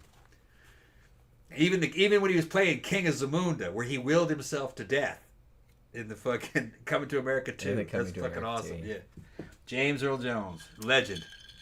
Zach says, I think my favorite horror book I read that you reviewed is the one about the girl who moved into the old haunted house in England those asshole brothers trafficked girls from. Can't remember the name. That was No One Gets Out Alive by Adam Neville. That was a great fucking book if you haven't read that. Adam Neville also wrote the book The Ritual, which they made a really good movie of in, I think, 2017, which you haven't seen. That is really good. They made a movie of No One Gets Out Alive, which I kind of liked, but they changed a lot. They moved the setting to the United States instead of England, so they kind of changed the cultural context a lot, which I didn't really mind it. It wasn't as scary as the book. The villains weren't as villainous. A lot of the sex slavery and like, hey, I'm gonna throw acid in your face, they kind of like pulled back on that, which I thought was a mistake because I thought it made it less scary. But I thought it was a pretty decent movie. But it's not. Read the book though. Oh, and also the movie leaves out the whole final third of the book. So if you've seen the movie, which I don't know if a lot of people saw the movie, but the book has a whole other coda that happens at the end, like that jumps ahead a couple years or whatever. Mike Barrett brings up a good thing. The Black Cat was pre-code. Yeah. It was. But that was one of the movies that caused the code to really come into effect. Because that was the direction it was going. And man, I wish it would have gone in that direction. Because they were going to come up with some wild ass shit. But the difference between Black Cat and a code movie wasn't that much. Not really. I mean, not by today's standards. No. Probably back then it seemed like a bigger but, deal. But by today's standards, it was. You could have done the Black Cat code. Yeah. Explain to what I'm talking about if they're not American. Or if they don't know what we're talking about. The Hays Code came out. Well, it's basically like a censorship code. It was like a list of stuff that you couldn't put in movies. You know what I mean? One of the big things was that, well, obviously anything that was at all questionable, like as far as violence or sex or anything like that, you couldn't put that in your movie. And the bad guy always had to get punished at the end. Yeah. And I think that kind of went up until probably the 50s.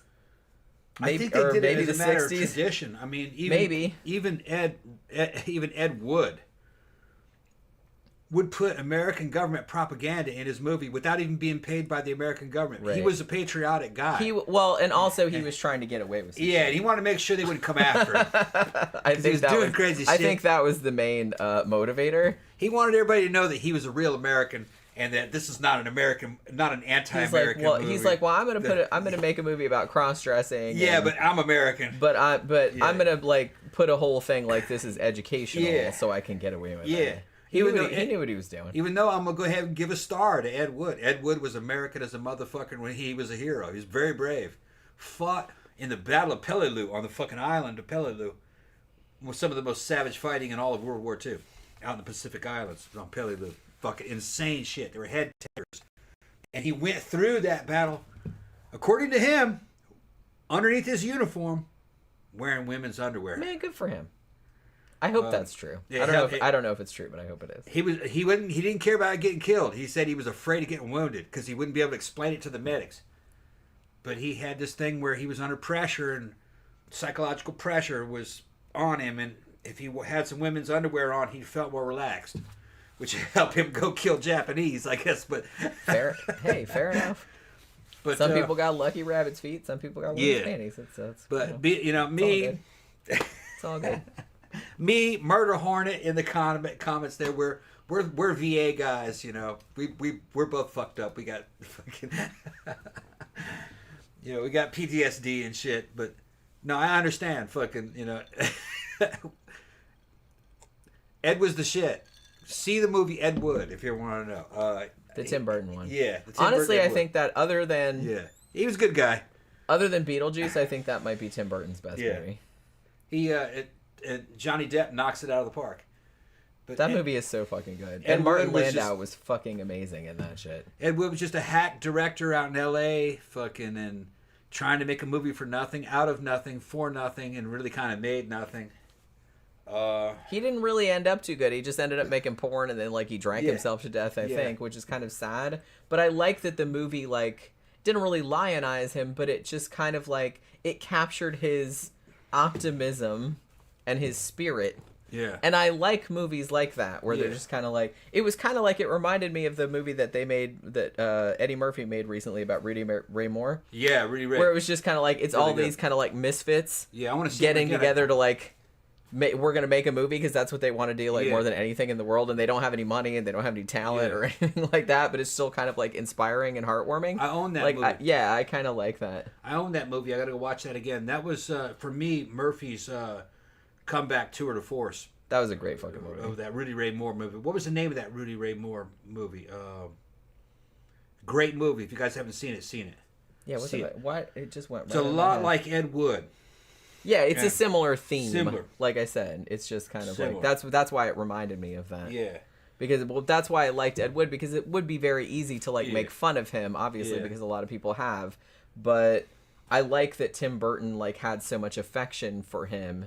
Ed was for a good his guy. Vision. Yeah, Ed was a good guy. That he made this kind of really nice, heartwarming movie about him. Ed wanted to be a filmmaker in Hollywood, and he just didn't really have the talent, but he did have the willpower, and he was a combat veteran.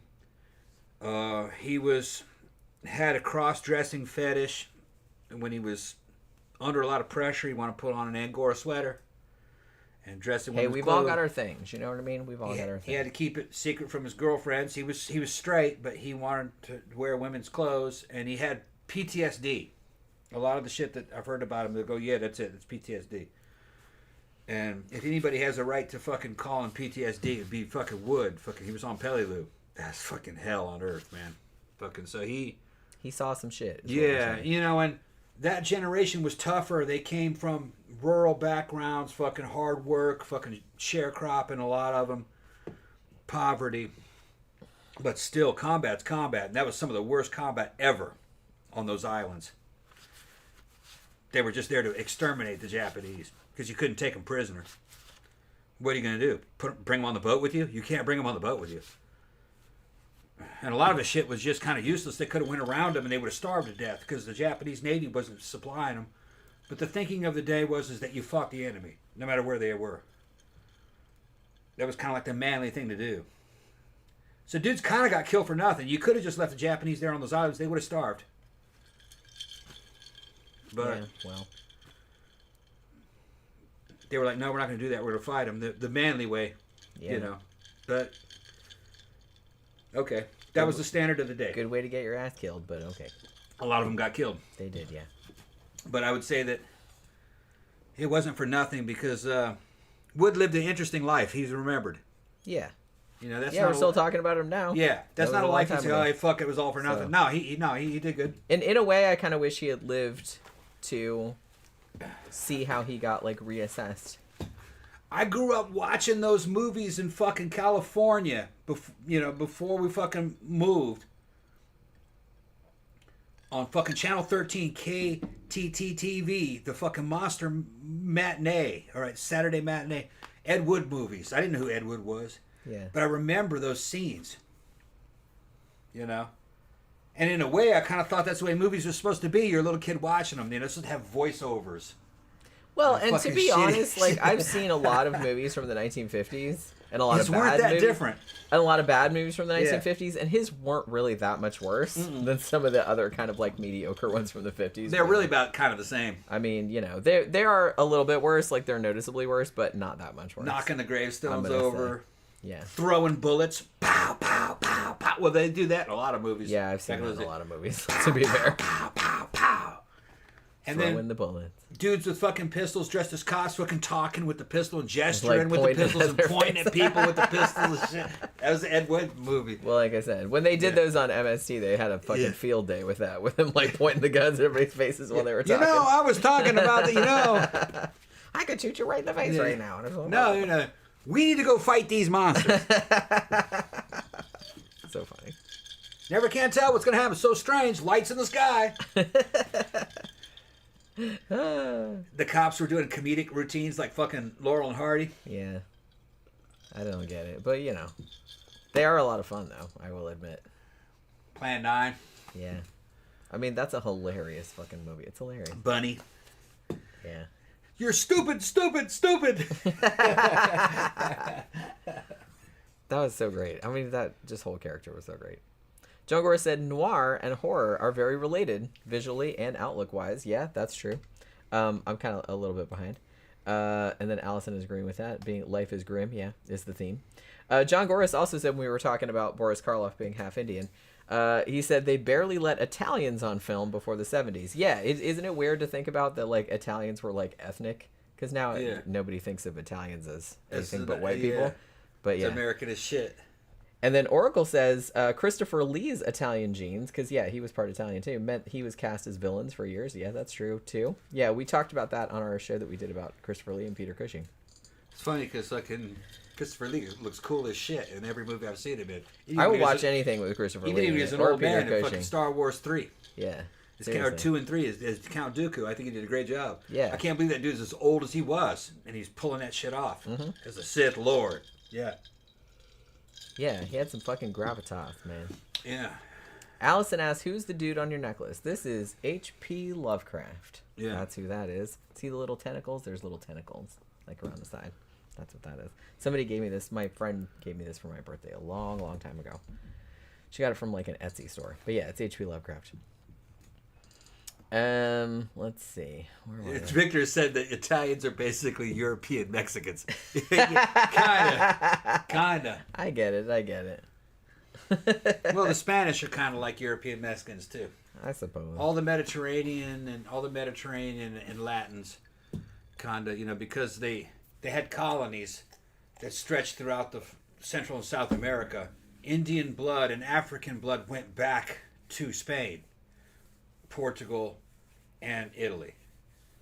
But there was also North African stuff going on. But they kind of look the same anyway. It's just genetic flow. It's been going on for fucking millions of years. People gonna fuck. It don't matter what color they are. You fuck the people that live next to you. Yeah. You marry people that live next to you. It's just flowing. It doesn't matter where it is. It doesn't matter who you are or where. Race is temporary. Oh, it always was. New ones are created constantly. Yeah, that's why I don't think it really matters all that much. Not over centuries and thousands of years. Yeah, like if you take the long. Over time, it doesn't really matter. And Allison is talking about William Castle. William Castle produced Rosemary's Baby. Yeah, he did. Yeah. William Castle, I mean, he knew what he was fucking doing, man. He did House on Haunted Hill. He did The Tingler. He was like the king of the fucking gimmicks. He was the dude that... House on Haunted Hill, they had that thing, what was it called? Emergo? Where you'd go in the theater and like the skeleton would come out on the... Like, I think it was a glow-in-the-dark skeleton. And it would come out on the wire. Like in the part of the movie where the skeleton comes out and like pushes that bitch into the acid bath or whatever. And then also in The Tingler with Vincent Price, which I think we reviewed not too long ago. They would rig the theater seats with... buzzers, like vibrators, so that it's like when they said, oh, the Tingler's loose in this theater, and then they turn all the lights out, and then they would turn on some of the seats so like people start screaming and stuff. Yeah. So, Victor's saying no, the Spanish are whiter than the Italians. Okay, well, it depends. Parts of Spain, up in northern Spain, is Castile, or Castellanos, and they were basically Germans and Saxons going back a long time. So, they're all related anyway. They're all interrelated. I mean, what was it? One of the best British queens was actually Spanish. What was her name? It wasn't Isabella. No, it was... But then if you actually look through the genealogies, a lot of the Spanish aristocracy were Saxons. They were Germans. And the Saxons were kind of in an empire, went all the way from the British Islands all the way out into Russia. They were like a trade empire. They were even down in Wallachia, where Count Dracula was, or Vlad Tepes, Vlad the Impaler. They had Saxons there. They had Saxon merchants. They called them boyars, but the boyars were Saxons. So... all these people spread out everywhere throughout all of Europe and back in the honky motherland, and they all intermarried over time, and there isn't any rhyme or reason to it now. They're all cousins. It doesn't really matter.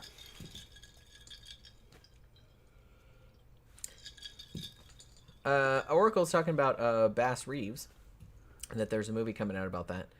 For those who don't know, Bass Reeves was a black U.S. Marshal, captured over 3,000 men.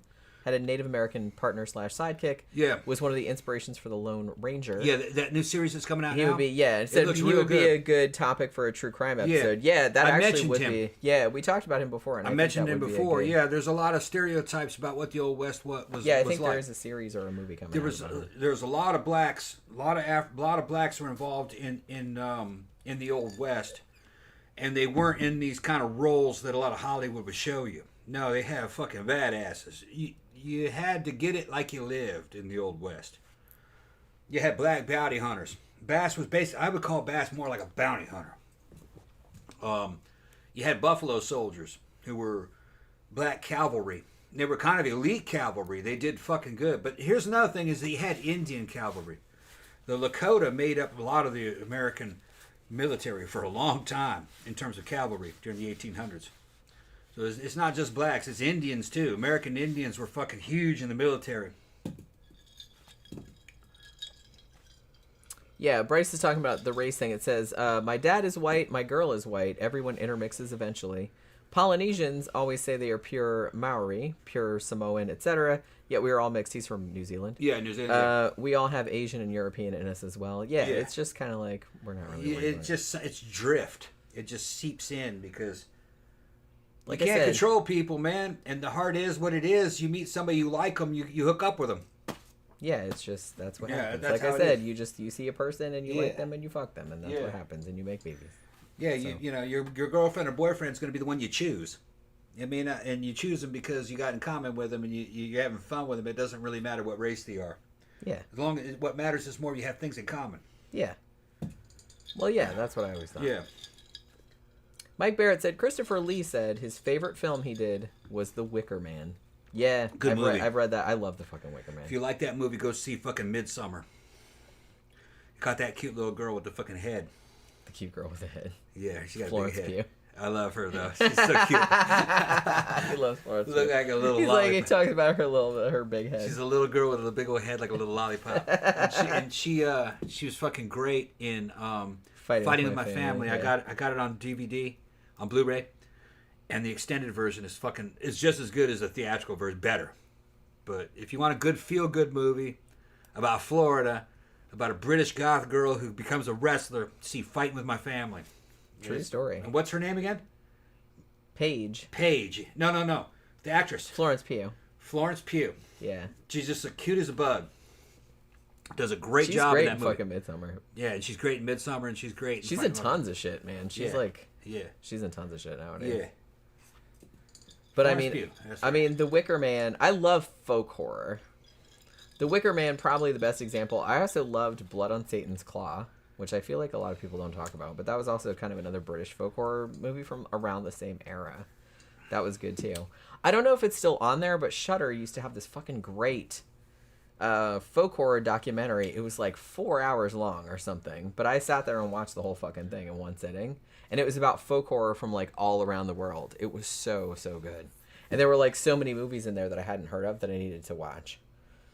I kind of want to watch it again, but I don't know if it's still on there or not. I have to look. Oh, I'll go to the restaurant. Yeah, the Bass Reeves thing, Oracle said it's a mini-series on Paramount Plus. Yeah, it looked good. Comes out in a couple weeks. Yeah, the quality looks fantastic. I've been seeing it. YouTube has been sending me advertisements. Like commercials for it? Yeah, it's right up my alley. That shit looks good as shit. Looks like a top-notch Western.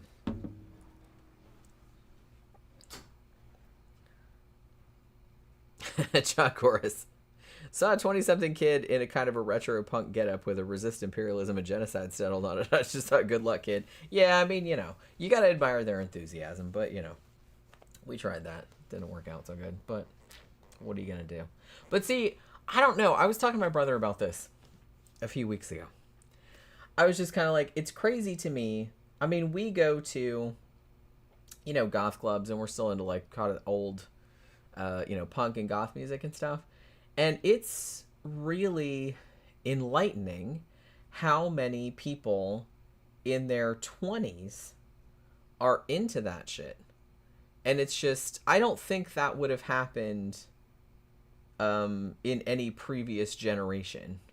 Because it just seems like, I don't know, man. It's just like, even going back to the 50s, like, it was not cool to, like, be into the same shit that, like, your old-ass parents were into. Like, that's not cool.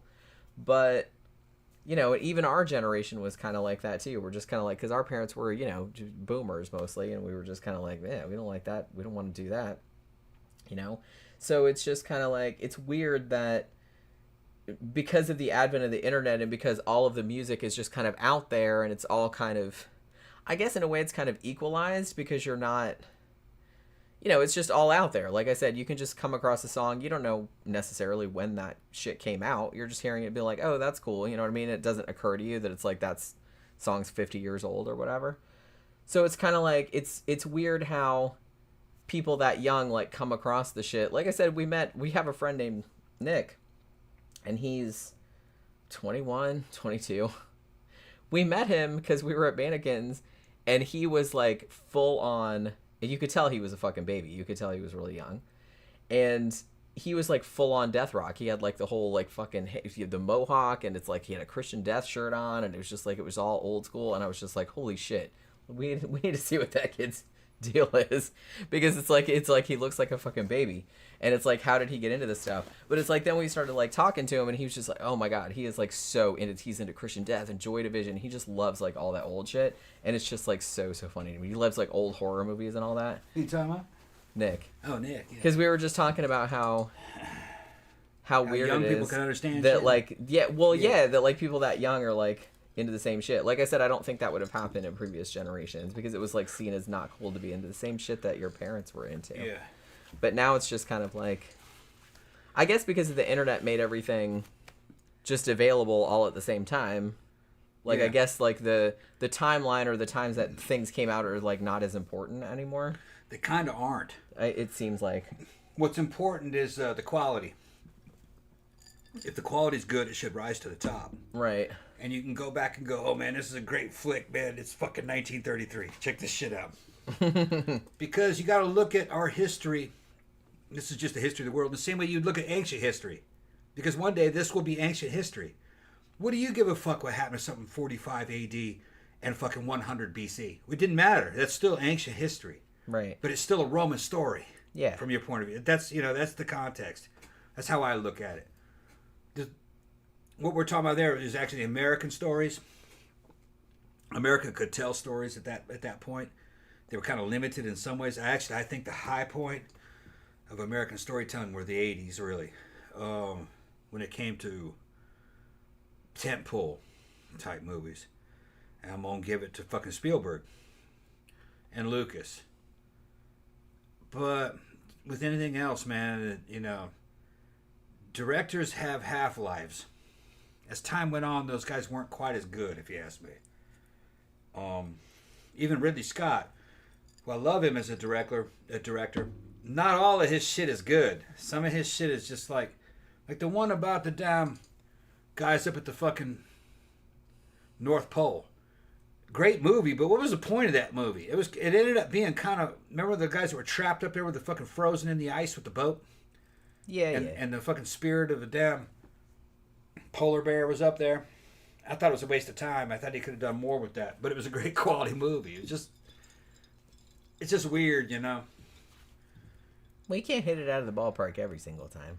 He could have done a Blade Runner type thing, or... Now, I'm going to sit here and fucking get on my soapbox. Uh-oh.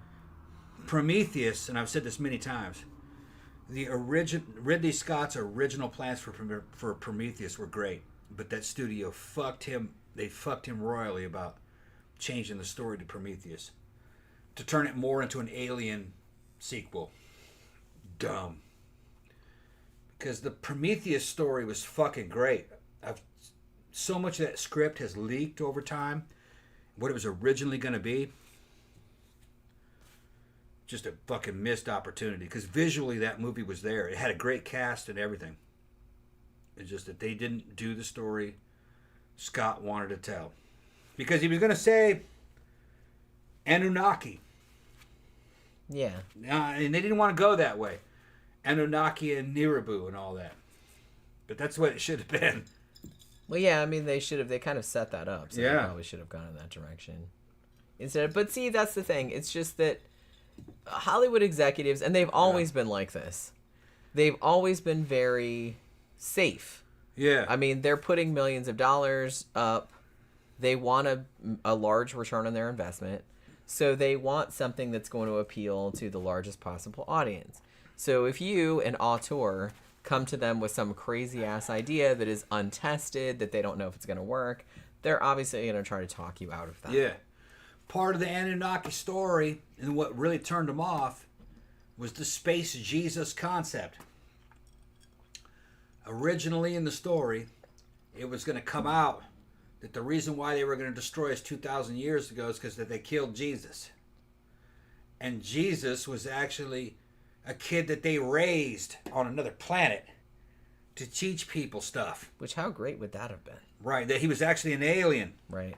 And then he was an alien ambassador. And when we killed him, They said, fuck it, we're going to drop this fucking... They're like, well, screw you guys. We're going to drop the black goo on them and reboot it. Reboot the genetics that are happening there. Starting again from scratch. Right. And the reason why they did it is because they had lost the ability to procreate. They didn't have gender of male and female. So they were trying to recreate... They had re-engineered themselves to become immortal, but the price was no reproduction because they didn't want to overpopulate, and they couldn't get the power of reproduction back. So they were trying to reproduce themselves on other planets with gender, male and female, and they did it on many planets, but on planets where it would go wrong, where they couldn't make contact with them, and that they were living bad and murdering each other and creating technology and shit like that. They would go there and try to set them straight. When they couldn't set them straight, they'd reboot them. They'd hit them with black goo and reboot evolution. That's a fucking great story. And that's a good story. But the religious connotations, they thought it would turn people off. Oh, that's too risky. No, that's what man, I mean. They don't like to take risks because it's like they don't want to offend anybody. So it's like, because it's like, well, if we offend people, they won't come see the movie. That was just dumb because. But you know, because that's quite a horror movie. That's quite a horror statement. Sure. That Jesus was an alien. And it's not that. I mean, from my point of view, that's not that out there. Because it fits with what they're saying. Sure. He came from the heavens. And it's not like there's not like kind of other like weird like new agey kind of shit like talking about that. Like I said, like all the Anunnaki like conspiracy theories and all that kind of stuff. That's out there in the It's already out zeitgeist. there. It's not like he just pulled that out his ass. He's getting that from somewhere. Yeah. So yeah. So I don't see, and I don't think in this day and age, I don't think that it would be that controversial. And even if it was, like, who cares about the people that would be upset about that? Yeah, and the whole, you know, the problem that they had is that they didn't want, the executives didn't want that fucking engineer to say, we sent you an ambassador 2,000 years ago and you killed him. Yeah. You know, fucking, that would have been great, and man. And then the humans are like, oops. Oh, yeah. Yeah. My bad. Yeah, we took him from here and brought him to our world to fucking train him, and when we sent him back, you killed him. So you gotta go. So that's why we're mad. Yeah. Yeah. That'd have been a great horror film. It would have been. That'd have been great. So, you know. See, that's why I kind of feel like if you're gonna make a movie like that, it's like indie is the way to go. Yeah. Then you can just make whatever the fuck you want. John Gora said, watched Polanski's The Tenant the other night. Great movie. That's a great psycho black comedy. It We're does fans. have, I We're love fans. that fucking movie. We're fans. I'm not like... He finds the tooth in the wall. Oh my god, that freaks me out so bad. I don't know why that freaks me out so bad. Yeah. And then he looks across into the other building and the dude just standing there. And it's him. It is him. And then he looks at himself looking at him with the fucking goggles. Oh, that wigs me out so bad. Yeah. Like, The Tenant has... Like, I'm not a big fan of Roman Polanski as a person, but it's just kind of like his movies are the fucking bomb. His movies freak me the fuck out. If you've never seen Repulsion, it's fucking great. The Tenant is fucking great. I love The Tenant. You take off my head, and what do I see? Me and my head or me and my body? What right does my head to say that it's me?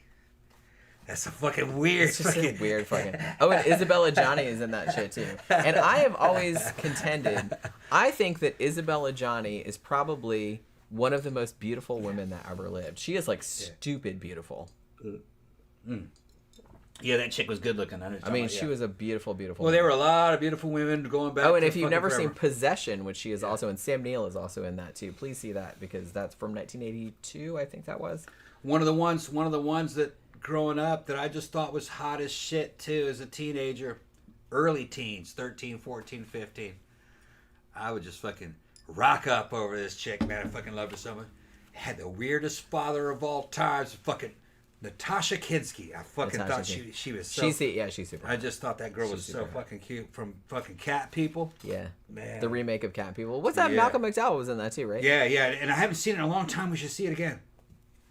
We should probably do, because we did the original Cat People from the 40s, because I think Oracle mentioned that earlier. Yeah. I love the original, like the Val Lewton one. Yeah. But yeah, they did a remake with Natasha Kinski and Malcolm McDowell in it. And I wouldn't mind rewatching that, because I remember liking that. But Yeah, like Natasha Kinski's super hot. I'm Yeah. just, like I'm thinking like Isabella Johnny to me was always kind of like her and Catherine Deneuve were kind of like I thought they were like the most beautiful women on earth. Allison just goes the Those tooth. Yeah, the God, tooth. The tooth. there's something to me. It's like, look, if I'm gonna see a horror movie, I can watch gore all day long, people getting their heads pulled off, and all Night this Oracle. Night and Mother. Good Night Oracle. And it's like, and I love all that shit. I do.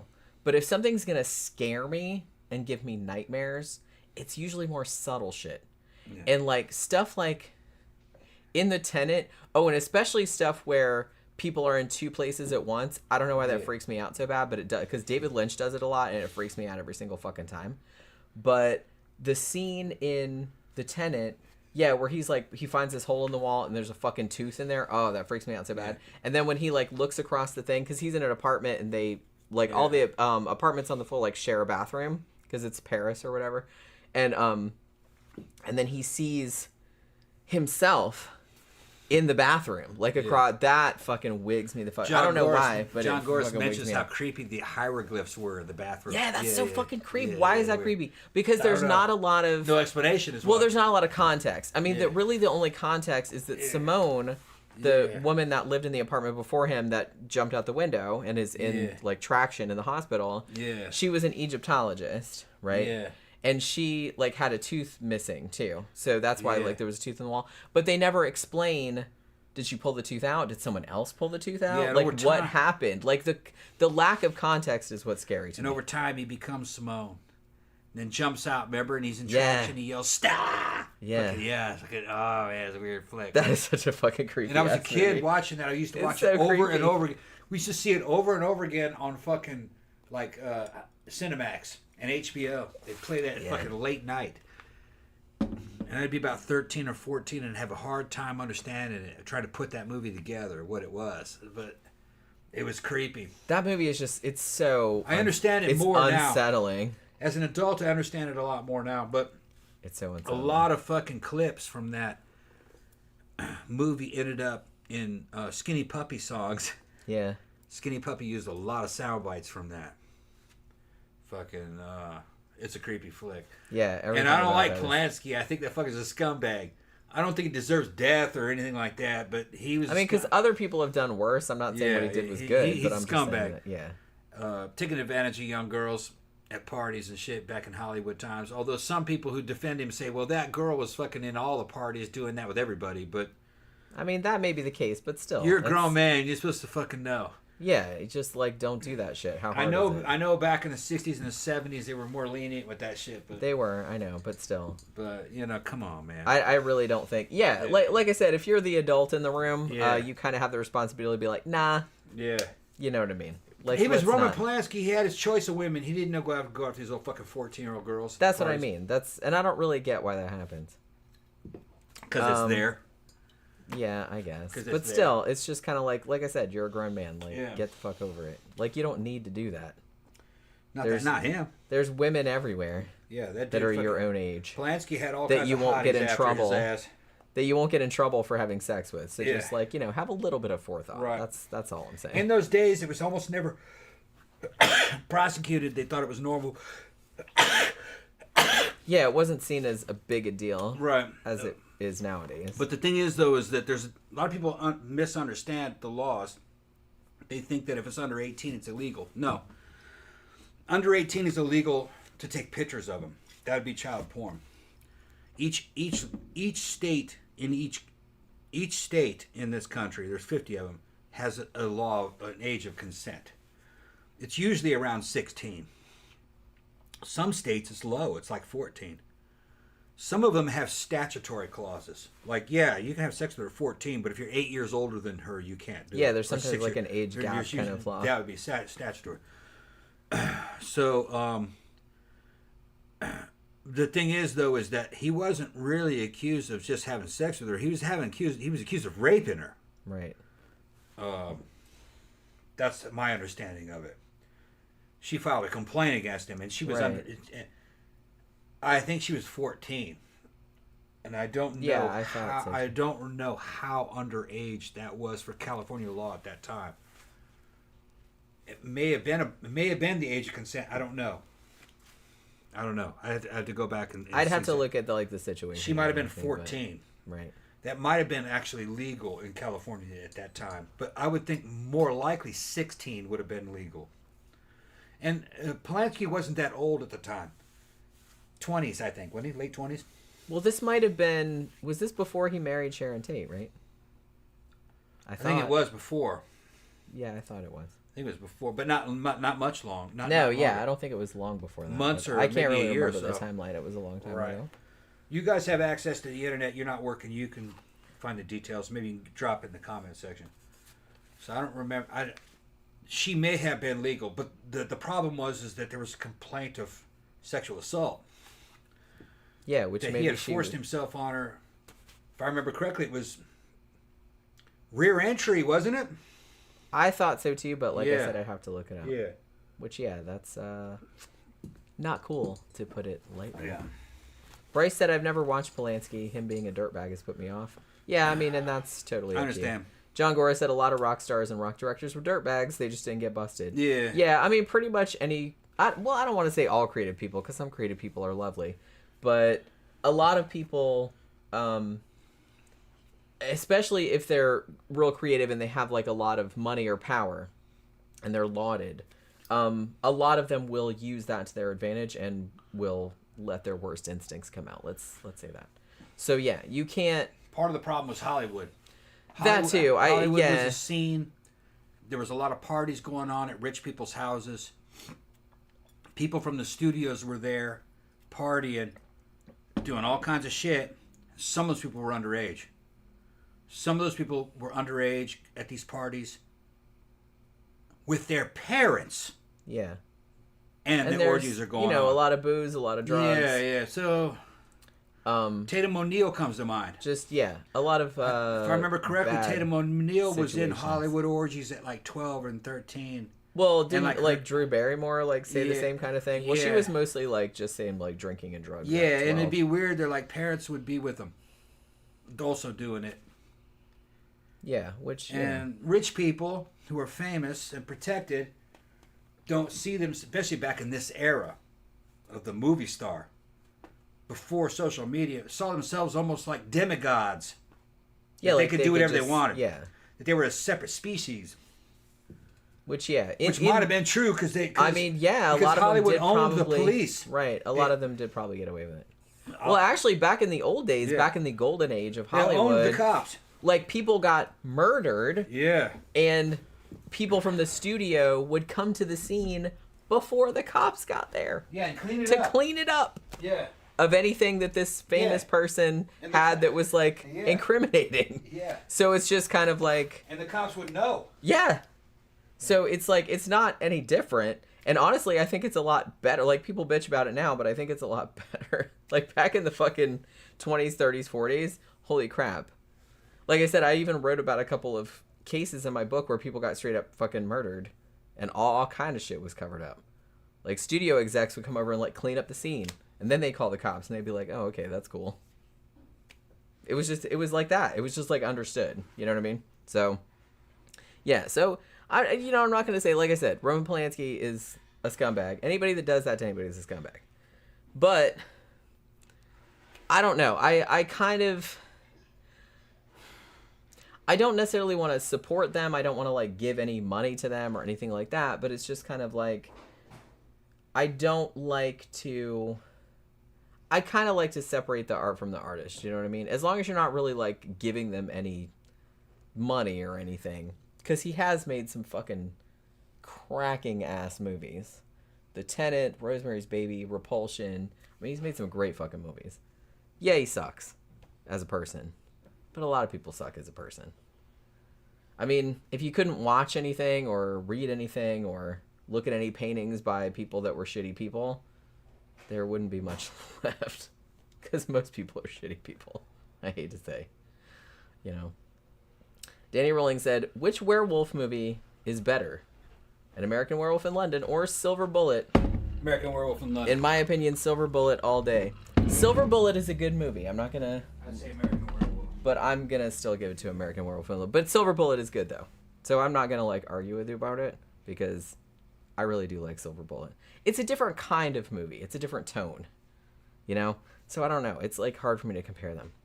Victor says Coherence has that doppelganger thing going on. I fucking love Coherence. If you've never seen Coherence, I can't remember the name of the director, but he made it in his house for some super low amount of money. The actors were all people, he didn't know them particularly, but he knew them because they were really good at improv. None of the actors knew each other previous, and he's basically like, well, this is what your character is like. Here's your daily brief. Like, none of the actors knew what was going on. They didn't see a script or anything like that. So they just kind of did it like day to day. And the movie it's essentially all shot in one house, but it has like these big like cosmic implications, and it's really, really well done. That's how you do like low budget horror / sci-fi really, really well. It's a great concept. It's a great concept. If you've never seen Coherence, please see it. It's really, really good. I really liked it a lot. Mike Barrett said Dog Soldiers is a great werewolf movie. I agree. I fucking love Dog Soldiers. We did a review of that probably a year or two ago, I want to say. When did we review Dog Soldiers? A long time ago. Yeah, it was Maybe a while 3 back. years. That is one of the best werewolf movies, though. I agree. Yeah, it's in the spirit of The Howling, I would say, with the character. Yeah. But really, personally, I gotta pee. Hold on. and I haven't seen it in a long time. My favorite werewolf movie overall would have been Howling. That's a great fucking. Yeah, kind of like The Howling. I thought it had a good costumes. Story was good. The transformation scenes were of the time, but I still liked them. It was all practical effects. They had that cute chick that was playing the reporter. Forgot her name. Jenny would remember who it was. The problem was this Howling 2. Howling 2 sucked. And as far as I remember, all of the sequels sucked. I didn't realize that the sequels sucked until I saw them as adults, though. That's the funny thing. I mean, when you're a kid, you just kind of accept everything. This kind of goes along with Scanners. I love Scanners. Scanners 1. And I remember liking Scanners 2. I went back and saw Scanners 2, and it was a fucking piece of shit, man. I was like, man, I liked this movie. I can't fucking believe it. It was fucking terrible. Let's see what everybody's saying. Yeah, Sebastian said the same thing. Howling. Okay. Man, I'm fucking way behind. I was gonna say that I'm pretty sure. Please correct me if I'm wrong. Yeah. But the guy that did the special effects on The Howling. Yeah. Was Rob Bottin, the same guy that did the effects on The Thing. Oh, did he? Yeah, okay. Probably. Because Rick Baker was supposed to do The Howling. Yeah. But then he went to do American Werewolf in London, the famous transformation scene. So Rob Bottin went and did The Howling, and then he did The Thing a year later. Yeah. So I remember. I don't own The Howling. I need to buy it. That's a great fucking movie. I remember liking it. Well, I remember seeing The Howling. And remember the female werewolf? The chick in black? Yep. I fucking loved that chick as a little boy, as a boy. She's hot. Man, I thought this chick was so fucking hot. She had a whole nude scene and she turned it. I get it. And I think that was the beginning of my goth fetish. Yeah. Because she was kind of like, I would call her kind of fucking Fleetwood Mac version of fucking goth. You know what I mean? She looked a little, what's that chick's name? Fucking from she looks a little bit like Fleetwood Mac. Oh my god, why did I? Well, the way she dressed. What was that chick's name? Fucking. Now you made me forget. Yeah, the singer from Fleetwood Mac. Yeah, I know what you're talking about. Yeah, she kind of had Nicks. Stevie Nicks. Yeah, she kind of had the Stevie Nicks witchy kind of outfit. Right. Yeah. But she kind of had. It was black. She had the long black hair, and I just remember it being real fucking sexual. It's real sexy. And I think that was kind of like one of the goth kind of chicks. That kind of was like, the black thing with the black hair and the kind of like the fucking sinister sexuality, you know, fucking, I think that might have been You still like that kind of stuff. I still like it. I think that might have been the beginning of it. Mm-hmm. But I also like female vampires. He still likes the bad girls. I like bad girls. Yeah. I don't want to live with a bad girl, but I like bad girls. Just same thing with chicks with the bad guy thing. Bad boy. Yeah, bad boy's fun. You don't want to hang out with that. You don't want to like live with trouble. them or, you know, let them like give them access to your bank account. No, you're going to get in trouble. You know, or let them drive your car. Right. Or nothing. You don't get in trouble. I'm kind of like that, but I'm trustworthy. I think I never fucked up your bank account or your car or anything. And you're kind of an interesting case. Yeah. Because you're kind of like what would be considered a bad boy, I guess. Yeah. But you also have like a very deep underlying sense of honor. Yeah, well, it's discipline. Where where you would never, because I have never really thought that you would fuck me over. No. You know what I mean? No, I have a sense of fairness. I never really got that sense from you that you would do anything like that.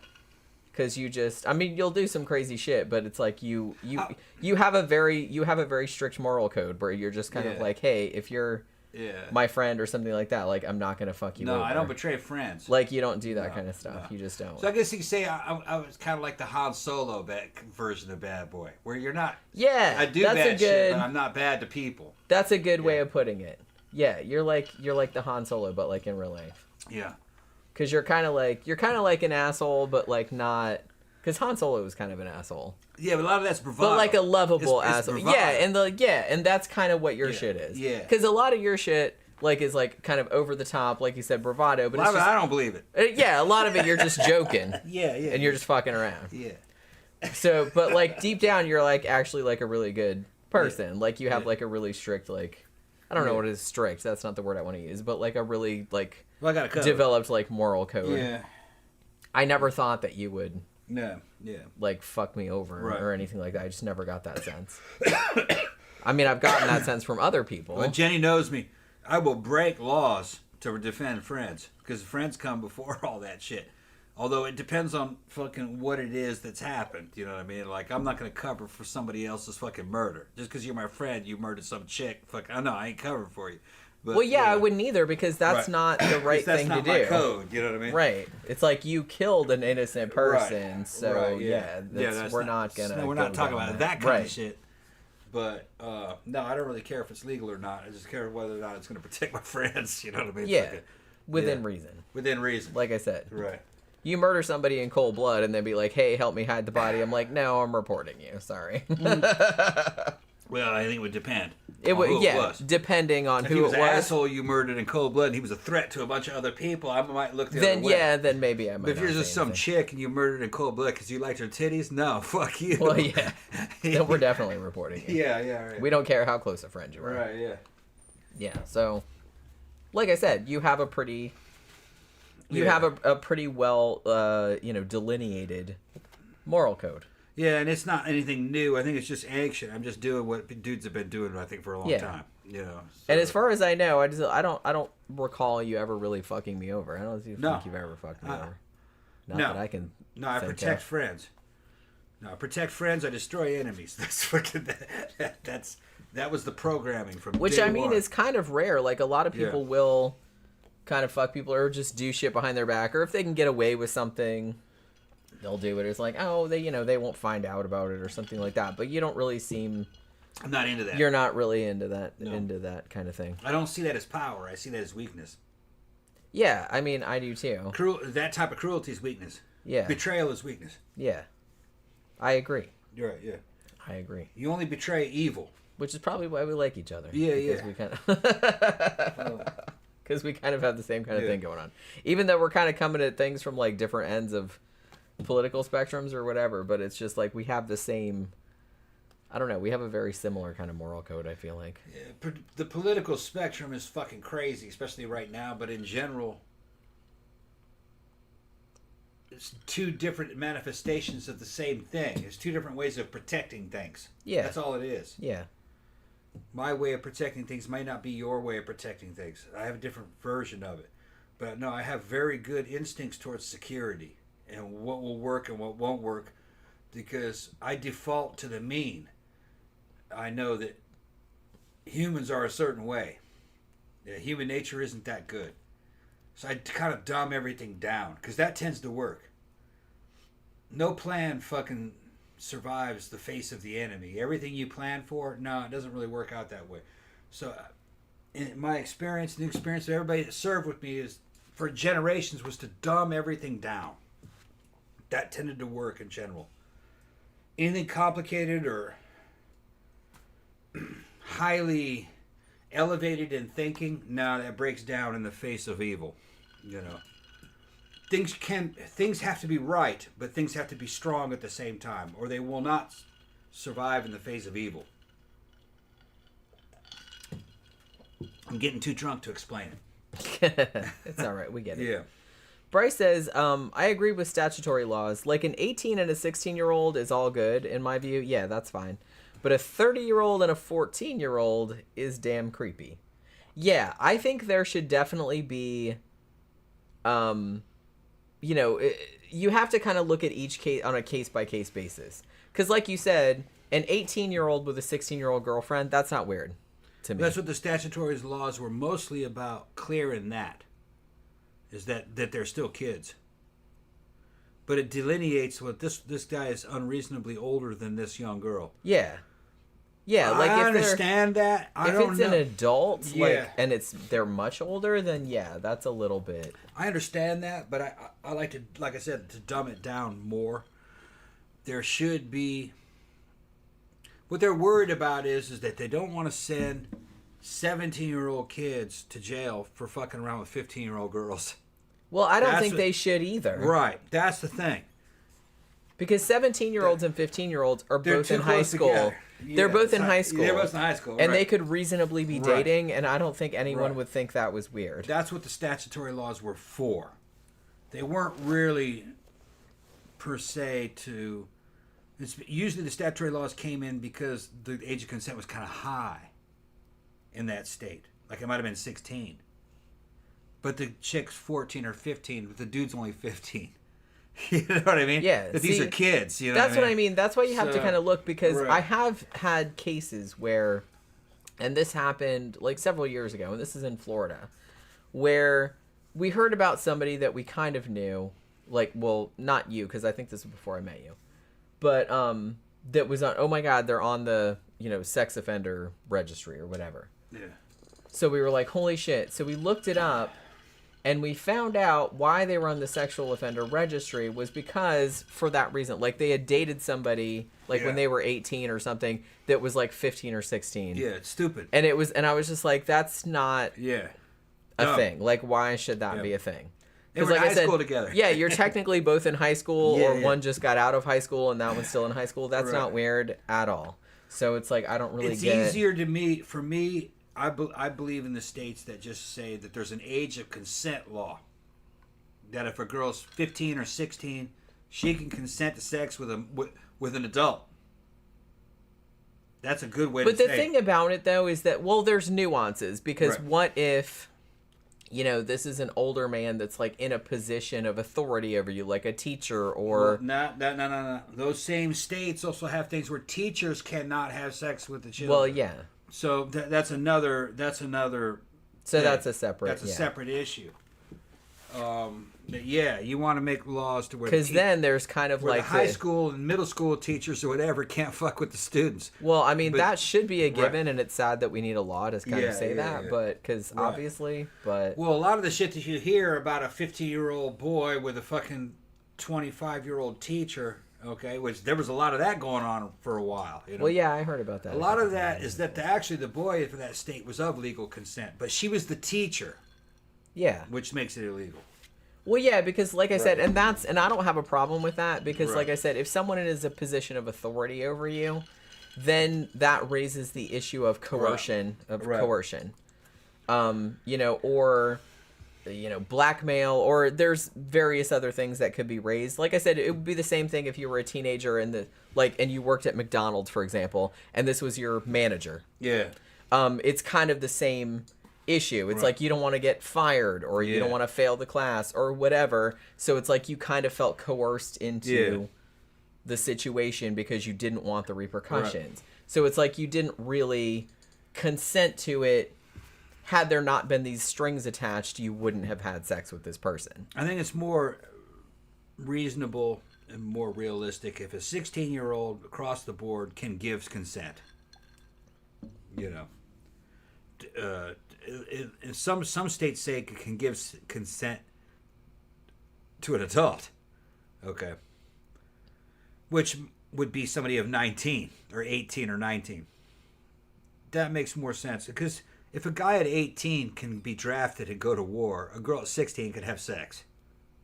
Or a boy could have sex at 16. Like I said, I don't really have a problem. The only problem I have is, sex. Like I said, if it's somebody that's like way older, or somebody that's like in a position of power over you that is in a position of like kind of flexing that authority over you. Then, but obviously there's issues. You could probably you want to make sure that the teachers aren't in there being predating on them. That's what you do. I will say, when I was in high school, and I'm not going to mention any names, mostly because I can't remember them. But when I was in high school, one of the teachers at the school, a male, his wife had actually been one of his students previously, and he married her later on. Well, Gramthars, he's a cop, and we grew up together in Michigan, went to high school together, and we talked about it earlier before. No, we knew of several things going on. It went on a lot. And it was normal. I was going to say, too, that... It was normal, though. Also, when I was in high school, and I'm not mentioning any names, one of our teachers, who I actually really liked, I thought he was a cool dude, but I found out later that he had tried to... He was married, but he had tried to get with a friend of mine who was 16. And he was 40s? Yeah. She was not down. She was just kind of like, bro, no. You know what I mean? But he was like totally in love with her. And I only found out about that like after like graduation. And it kind of bummed me out because I had really liked him. Yeah. Me and Gramthars knew a teacher. I thought he was a cool guy, actually. He was an old stoner guy. He's in his 20s, probably mid-20s. And he was dating one of the girls there. She was a hottie. Maybe about 17, 18. And he'd go out to the fucking parking lot and smoke weed and shit. Come back and do a class. He'd be baked. Yeah, we had a couple, we didn't really think it was teachers we didn't like think it was a big deal. He was just like, nobody really thought about it. So They're just like, whatever. Yeah. He's high as shit. Now, when I was in Brazil in the international school, there was a couple there. I'm not going to name their names, but they were a married couple. They were young, though, 20s, in an open relationship, and both of them were dating students. Both. The guy and the girl. But they were like seniors. You know what I mean? They didn't go after little kids. They were going after like 18-year-olds. And they were, 25, 26. I mean, I kind of feel like once they graduate, they're fair game. They weren't graduated. They were in there. They were seniors. I feel like if you have your shit together, if you have a look, okay, if you're a teacher, and some teachers are young, like we had some teachers that were only in their 20s. Yeah. And if you have a crush on an 18-year-old girl, that's not weird, that's not unusual, nothing like that. And it's, it's not weird the other way around either. But I would say, just for the sake of your job, for optics, just wait until they graduate. Yeah. Well, that wasn't if you like them that much, you can wait. It wasn't happening in Brazil because a lot of times when they graduated, they went back to the United States or whatever country that they went to. But they were just a young couple. I thought they were all right. And they would go to the clubs. We'd see them at the clubs. Yeah. People are like, we were at the clubs in high school. No, in Brazil, there was no drinking age. Not really. If you could afford to come in and you looked like you were at least 15 or 16. I feel like a lot of European countries you could come in. Like that too, or were when I was there. Yeah, they didn't really care about that kind of shit. Like, they have laws, but they don't follow. Really, they're just you're close enough. You're like, you're all right. And then, but no, they'd be at the clubs and fucking, they were both dating students of opposite sexes. They were just, a fucking couple they were in an open relationship. Whatever. And the kid, I won't say kids, but the seniors that were dating them knew everything. They were all about it. Who's gonna tell them no? Well, I think at that age, a few months later, I was in the army. Like I said, once you're getting to like 17, 18, yeah. I don't really have a problem with it anymore. Right. As long as no one's being like coerced into anything, as long as everybody is on the same page about what's going on. Well, it was another era, and it was also another country. I don't really have a problem with It was anything. another era, it was another country, it was another class of people. These were rich kids. That school was not just for rich people. You know. I was only in there because I was fucking State Department, and fucking later on, my mom remarried a rich guy that owned a dental manufacturing facility there in Brazil. Yes, that's why he lived down there. Yeah, it was called Escola Graduada de São Paulo. Famous fucking school. All the president's kids went there of Brazil. The king of Brazil went to school there. I knew him. His name was Luiz, and he was just some fucking loser. Fucking the class. He was technically the king of Brazil, but they'd overthrown the monarchy. And you can go online and look at Escola Graduada de São Paulo. It's fucking a fantastic fucking school. It was IB, International Baccalaureate School. I got out of there, man. Fucking college was nothing. I got bored with college. That school was fucking advanced, very advanced. I liked it. Very expensive. But like I said, in those days, my family made a lot of money. So it happens more frequently at the higher levels pretty common, of fucking society. I mean, Because even they at my don't school, really it was see that pretty common. these rules don't apply to them. they're more liberal with that shit. Well, I mean, people that have a lot of money, they have the experience of just being able to get away with stuff. Yeah. So it's just like, well, yeah, I'll just be able to get away with stuff in perpetuity. So they just do whatever. Yeah. You know what I mean? And the cops can't come after them. They own the police. That's what I mean. Like, what are the cops going to Yeah. do? They can just pay. Well, even if they get arrested, they can just pay to get out. $3 million bond. Here you go. They never get arrested. That's what I mean. Even if they did. Yeah. They got the money to get out. So There's what no do they care? complaints, and the cops are afraid to arrest them. If you got money, you can pretty much do anything. Rich kids and rich people just are there. They do whatever they want. Yep. Yeah. That's the same here too. Yeah. Mike Barrett said, "What about Ginger Snaps?" Oh, That is good movie, also great movie. that's a great fucking One of movie. my favorite movies. Yeah, Tom loves that movie. Yeah, and I liked the sequel too. Yeah, the sequels are also good. Yeah. The first Ginger Snaps is the best one, but the sequels are also good. Yeah, easily one of the best werewolf movies. Good night, Allison. Thank you for hanging out with us. Victor says most states have Romeo and Juliet laws for that kind of thing. Yeah. Oh, Victor says, okay, here we go. Age of consent in the U.S. 31 states are 16, 8 states are 17, and 11 states are 18. That actually surprises me because I thought some were younger. I thought some states like fucking Alabama or Mississippi or something would maybe be 14. But maybe not. Maybe not nowadays. I haven't checked in a long time, admittedly. John Gora said, if you can get behind the wheel of a potential death machine, you should probably be able to consent.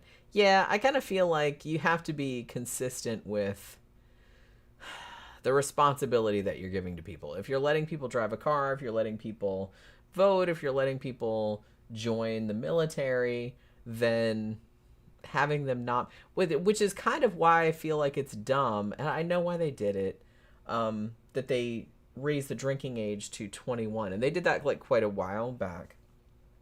I know why they did it. It's just, it seems a little inconsistent. If you're gonna let everybody do this stuff, oh, we've decided that you're an adult at 18 now, but you can't drink for 3 more years, that seems a little weird to me. Seems a little weird. Victor says, we used to hang out, I'm gonna tell this to Tom, with our 25-year-old teacher when I was in high school. He'd drink with us, sleep over at our houses, and was sleeping with a couple of girl students. Oh my god. Yeah, we What are you talking about? I missed it. I knew a teacher like that. What did he say? Victor says, Yeah. we used to hang out with our 25-year-old teacher when I was in high school. Yeah. He'd drink with us, Yeah. sleep over at our houses, Yeah. and was sleeping with a couple of girl students. He ended up joining the Air Force. LOL. Yeah. Yeah. Yeah, our school was like that too. We had one teacher like that. He was close to our age. He was Yeah. early 20s. Yeah. So it wasn't that weird, and he was into the same shit as we were today, into. if that shit were to hit the news, it would be a fucking scandal, like fucking talking about. But in those days back then, it was just like, okay, yeah, that's kind of cool. Yeah, he's the teacher. Come on, man, let's get high. Well, like I said, it's kind of like, as far as age goes, like, look, it's not that much of a difference. If you were 17 or 18 and were like out and you met somebody that was like 22, and you had a lot in common and you started dating, no one would bat an eyelash. Yeah. But the fact that they're a teacher and it's just that situation, that makes it a little weird. But other than that, I don't really have a problem with it. I wouldn't have a problem with it if it was outside of that context, is what I'm saying. Yeah, because a few years later, you'd all be in the club anyway. Sure, that's what I'm saying. Yeah, and you'd all be considered to be the same age by society. Yeah, because it's not that much of a difference. Yeah. Bryce says, I knew of a teacher in high school. She banged all of the male students and got fired over it. It was a big scandal, and she served time. Okay. She was like 40-something, and some of the students were as young as 13. Yeah. Okay, that's fucked up. Yeah, she had a little fetish going on. She absolutely should have gone to prison for that, because that is messed up. That's messed up. She had a little fetish going on. 13 is far under. It's a little bit, I'm going to say it's a little bit, I'm going to be a little bit different. I'm going to say it's a little different with male students. I mean, fucking... It is, but it's still... If I was 30 and some chick she was hot and she's a 40 and she wanted to go, I'd be all about it. If you were 30? No, if I was 13 and she was fucking 40...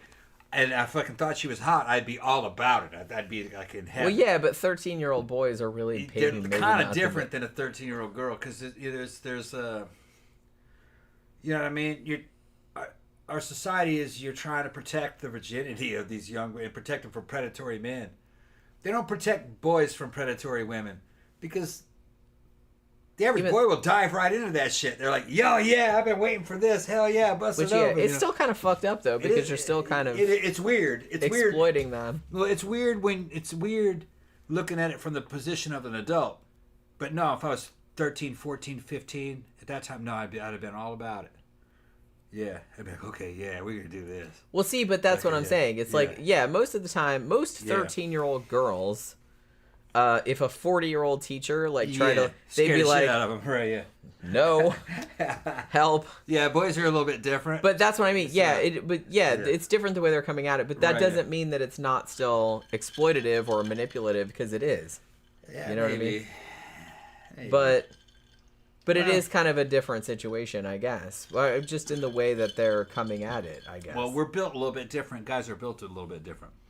Yeah, I think that woman is odd. That's a weird woman that does that. But no, I'm just saying that if she was hot and she was 40 and I was fucking 13 or 14 and she's fucking putting the moves, you would jump on it. I'd be like, yeah. Back in those days, I remember my hormones were fucking through the roof. I could see that. Well, probably most teenage boys would. Yeah, I'd be like, fucking, you are gorgeous, baby. We're gonna do this. Walk me through this. I'd be like, you're in your tiny 13. Yeah. So it's not quite the same. You know what I mean? Is it exploitative? I wouldn't have thought so at the time. I mean, from the perspective of an adult, it is. Because I was fucking fantasizing about that but shit. 13-year-old boys are idiots. 13-year-old girls are idiots. At 13, 14, I was fantasizing about some shit like that. Sure, I get that. You know, I was looking at women at 6, going, God, her titties are fucking great. Well, you know... No, it's just different for boys, I think, a little bit. Even though your hormones are not, you haven't gone through puberty, your hormones aren't raging. But even when I was young, I was like, man, these women are so fucking fine. But it was different. It was a little bit. It wasn't as visceral. It wasn't as sexual. What age did you go through puberty? You hadn't gone through puberty at 13? About 12, 13. Oh, okay. 13. I was gonna say. No, 7. You haven't gone through puberty. You said 7. Yeah, no, I thought you were like talking about 13. No, I'd be like 6 or 7, looking at them, go, God, her titties are fucking so great, man. Because I was gonna say, I think I was 11 or 12. I had just turned 12, or was about to turn 12. No, I started going through it probably about 12, 13, around that time. And I remember when the shit it happened all at once. It seemed like it built up, and then all of a sudden it was just like, damn, there was a huge difference in a period of like about 2 months. Your shit fucking like quadruples in size in a period of like fucking 2 months. Interesting. And then all of a sudden you're shooting live rounds. And fucking you're like, God damn. And where is this coming from?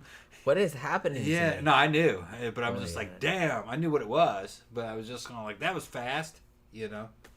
That was fast. I don't really remember No, how. it was like 2 months. The transformation took like 2 I months. kind of feel like mine was like much slower, but I don't Oh. know. It's like maybe it was a long time ago, so I don't really remember. No, you go from like fucking like this to like that in fucking 2 months. Yeah. Yeah. I've heard that it does come on quickly for like dudes, but like I Yeah. said, Yeah. it's not as well. Like I said, it's not as overt.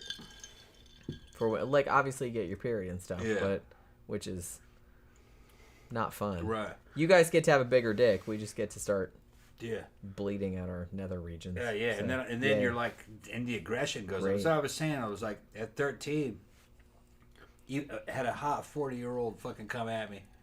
I'd have been all about it. Be like, yeah, oh hell yeah, fucking, you know, we're gonna do this, you know. You walk me through this, woman, because we're gonna fucking. I'd have tried to man up like a motherfucker. So Yeah, it's this is gonna be your like mentor, yeah. So your sexual mentor. yeah. So it's very different. It's a lot different. I think, you know. What I John mean? Gore, yeah, it is. Yeah. John Gore said, and this is another thing that I wonder. Yeah. He's like, is a fuck worth it? Getting fired, getting sent up, getting kicked out of your country. Sometimes it is, obviously, yeah, because some people still do it.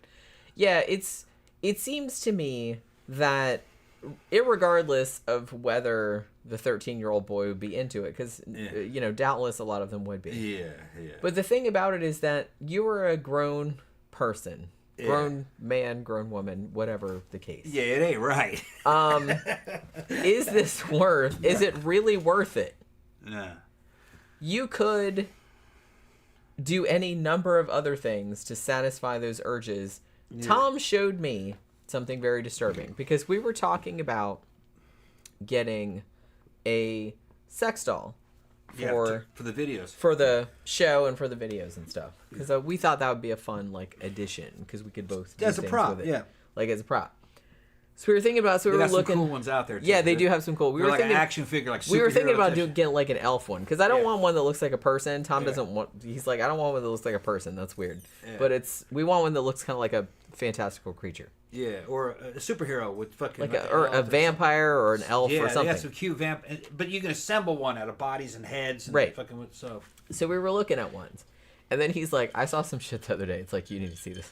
Yeah. So he shows me shit this fucking site. Scared me, man. And there's a site, which I guess, I don't know how I feel about this. So there's a site that makes sex dolls, but we're so getting demonetized. No. No, You gotta but not gonna they're, word this right in that way. It made all different kinds. it did, yeah. One of the sections was called Minis. minis. The minis were a lot cheaper, and they were about 3 feet tall, but they were women. They had breasts in the same proportions of women. But then slowly, as you go through the catalog, they get flatter and flatter and younger until they're children. You know what we're talking about, yeah. Yeah, and you're like, what the fuck's a Jenny? Look at this shit. He said I'm he had to very show me. uncomfortable with this shit. And he showed me this stuff, and it's, Yeah. I was very Okay. uncomfortable. They look like But little dolls, little girl dolls and shit. I was kind of like, okay. I said, I don't know how I feel about this, because it's like, on the one hand, this is really creeping me out, and my skin is crawling. Yeah. On the other hand, if a dude that had those proclivities could buy one of these and not Diddle the fucking terrorize actual people, Yeah, then that's a societal good. Yeah. So I started thinking about the I'm ambivalent about the whole situation, but it's creepy to look at. They're creepy. Yeah, I saw that shit and I was like, wow. Yeah, he's like, look at how fucking. I'm like, oh my Yeah, God, and they're like so creepy. young. Yeah, All right. And they look real. they do. And I was going, Jenny, look at that shit, man. That's some fucking freaky shit. This is what we do I said, outside. that's some fucking. I said, I'm not really, I'm not comfortable with that shit. And she's like, no, I ain't comfortable with that shit either. And started getting me thinking. I was like, remember that fucking Spielberg movie AI, where they had the fucking robot, a little boy that was supposed to be the surrogate child of a woman. Like, well, her kid died, so she bought this robot to be a substitute kid. And I started thinking, like, once they have those AI fucking sex bots, it's not going to be substitute children. It's gonna be fucking sexy. Sure. That's what they're gonna be doing.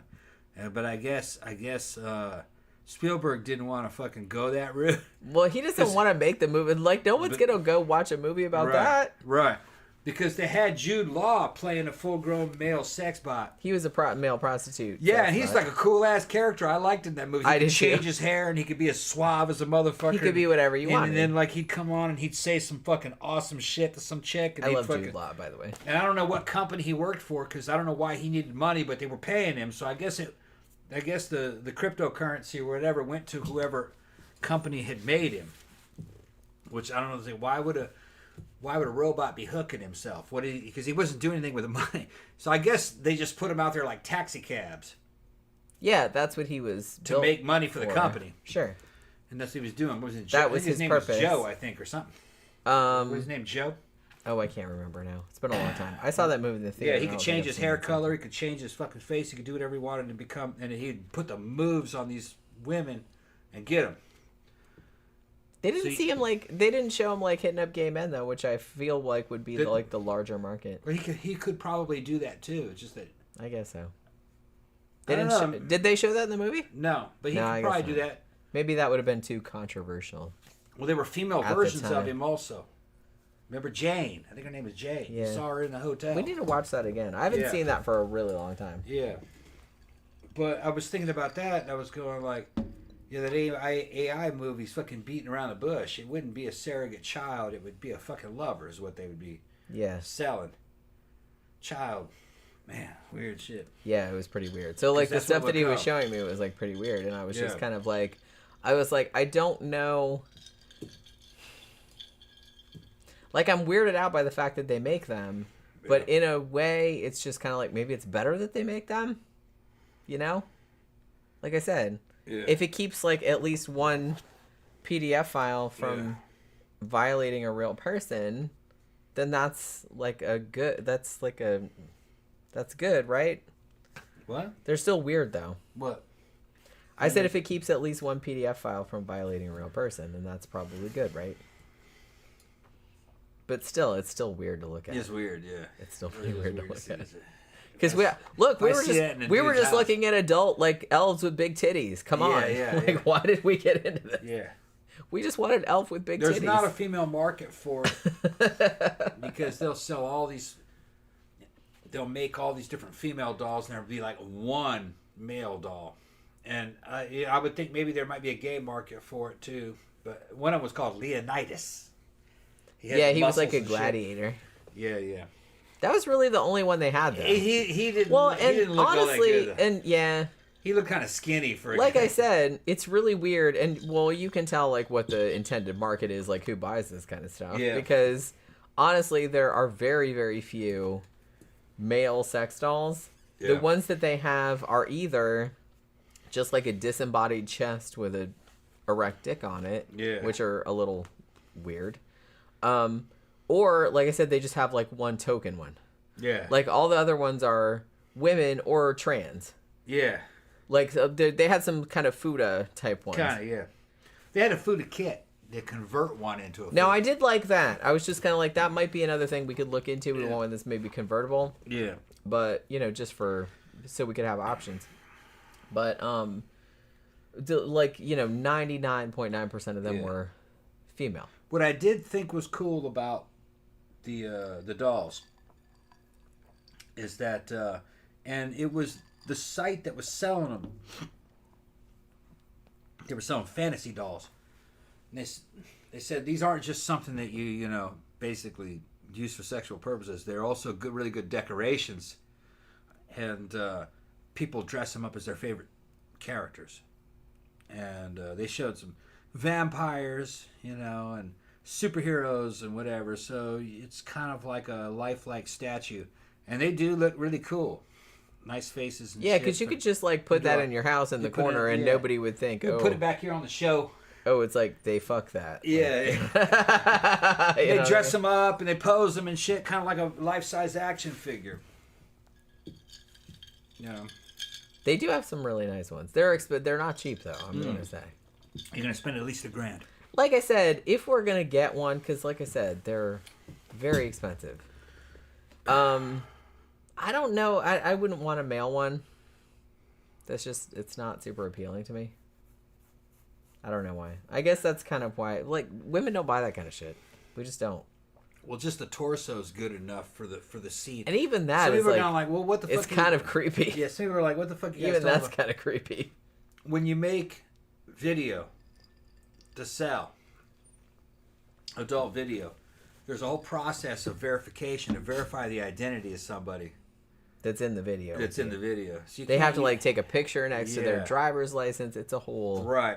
And ordeal. then of course you have They to have to pay, take 3D you have to mapping of pay your that face. You have to pay that performer. And you know, I got contacts in the local scene here. You know, I could get any of the locals really through my friends, but they want money. But the thing is though is that you can't play any videos you make with them on a lot of the profiles that we have, or a lot of the platforms that we're on, like StreamMate. In StreamMate, she can't even have me in any of the in the videos. He can and I stream can stream with there, me, but I can't be in the videos. But he can't be in the videos. No, For whatever reason. right. But so if you wanted to sell, say, a lesbian scene off that video, it couldn't be a real girl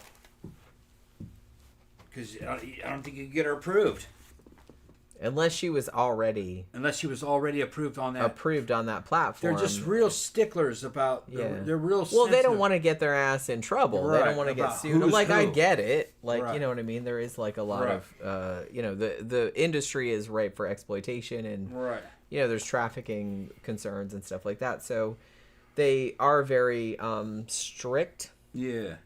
about stuff. Now, if they're already a member, you can do a video with them and just, like, tag them in it and it's fine. Right. Oh, if they're a member already. If Okay. they're, yeah. Well, what's funny is that I'm a member and she can't tag me in any videos, Yeah, it doesn't. I don't know. even though I can stream there live.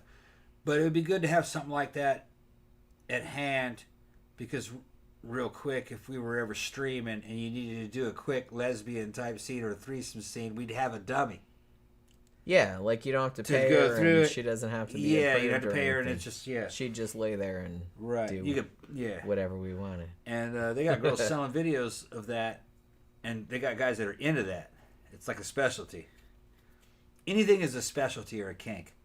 Sure. Anything. Yeah, stuff you wouldn't even think of. Yeah.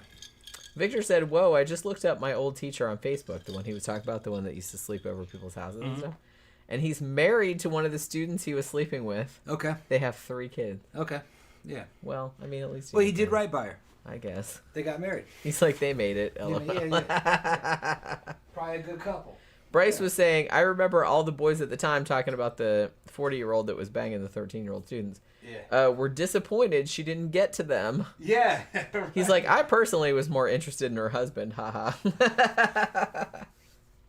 That's the thing. Like I said, and it's not the same dynamic the other way around, but you're still exploiting what is essentially a child. So, like, just don't do that. Just don't do that. There's really no reason to. There's no reason to.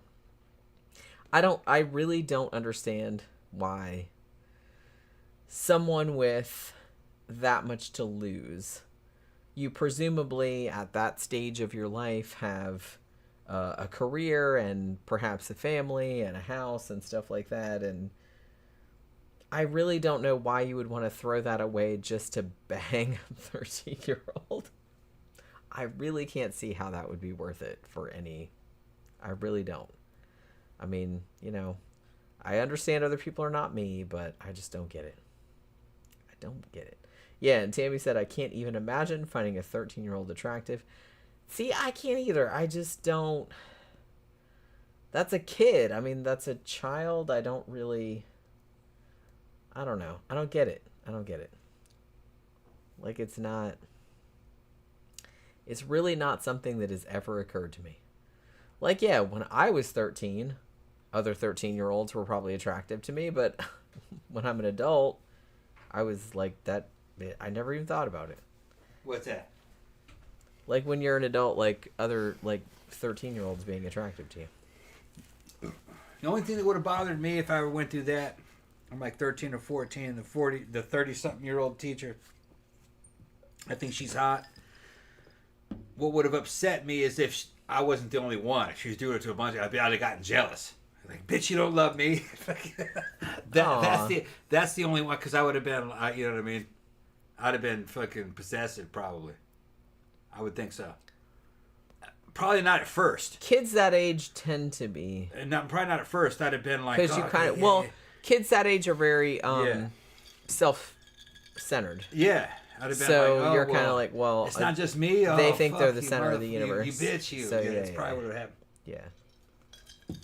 John Gora said, women used to be magical creatures to me when I was young. I think that's true of a lot of dudes, which is very funny. We're not magical at all. Yeah, we watched Gotham by Gaslight. We loved it. You guess you didn't. Yeah, we talked. Yeah, we talked about it a little bit, like on the early part of the show. Yeah. That I think we've watched like a lot of animated Batman. Yeah. Over the last few days, and that's our favorite one. Yeah. That's been our favorite one. We like that was one. excellent. I really like that a lot. Underneath that one, I would put Batman versus Dracula. Underneath that, I'd probably put The Doom That Came to Gotham, the Lovecraftian one. No, I would put Ninja Batman. Ninja Batman, yeah. And then I put the Gotham Doom That Came to Gotham. We saw a couple of other ones. We couldn't get through like 20, 30 minutes of it. Like the Halloween one. Halloween, yeah. Long Halloween. I thought it was kind of stale. And then Batman Year One, I thought it was pretty stale. But there's a lot of stuff there to choose from. So I know there's more good. Stuff in there. Yeah, we have HBO Max, so there's like a lot of animated Batman on there. I'm really starting to gravitate towards maybe watching some Justice League. Because that'll have Superman and Wonder Woman and all that in there. Yeah, maybe we should. So some of that's probably pretty good, too. We should probably do that also. Yeah. And I want to see the Batman Lego movies. That's I want to see that. good. Yeah, I want to see the Batman Lego. Because Legos always kind of has a fun, playful tone We did to see it. one of the Lego movies in the theater, but it wasn't a Batman one. I think Lego Batman was in it, but like as a cameo. It was one where it had everybody in it. Yeah, it was everybody. I liked it. I thought it was fun. I did too. It was fun. I kind of wish I was high when I was watching it, but because I was an adult in a normal frame of mind, and I'm like, yeah, okay, this is fun, but come on. But if I was high, I'd probably be more into it. But Lego Batman, I got a feeling it'll probably be pretty good. You gotta learn to be naturally high. Yeah. Just shed your adultness. Yeah. Is what I'm saying. Mackie Mac just arrived. Hello, how are you? Just watched Five Nights at Freddy's. So how was that? Because I know that it's based on the video games. I saw the trailers. It looks pretty cool. However, a couple years back, we had Willy's Wonderland, which was essentially like a ripoff of that. So, is it different than that? Is it better than that? Is it worth watching? Let me know, because I do kind of want to see it. It looked pretty good. But I'm kind of like, well, I already saw Willy's Wonderland, so is this going to be more of the same? Yeah. Or, I don't know. No, it's not going to be the same. It's going to be different. Tammy said, be high on life, LOL. Yeah. All right, I got to pee again. Go ahead. Talk about something. She want me to talk about something. Talk about something. See what people are You talking. don't usually have a problem otherwise.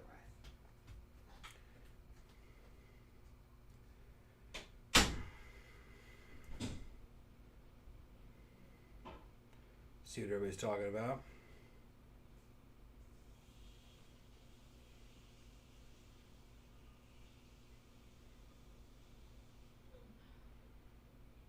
Okay. Yeah, as far as the animated superhero stuff goes, I'm gonna go through some of that Batman, try to find the best stuff.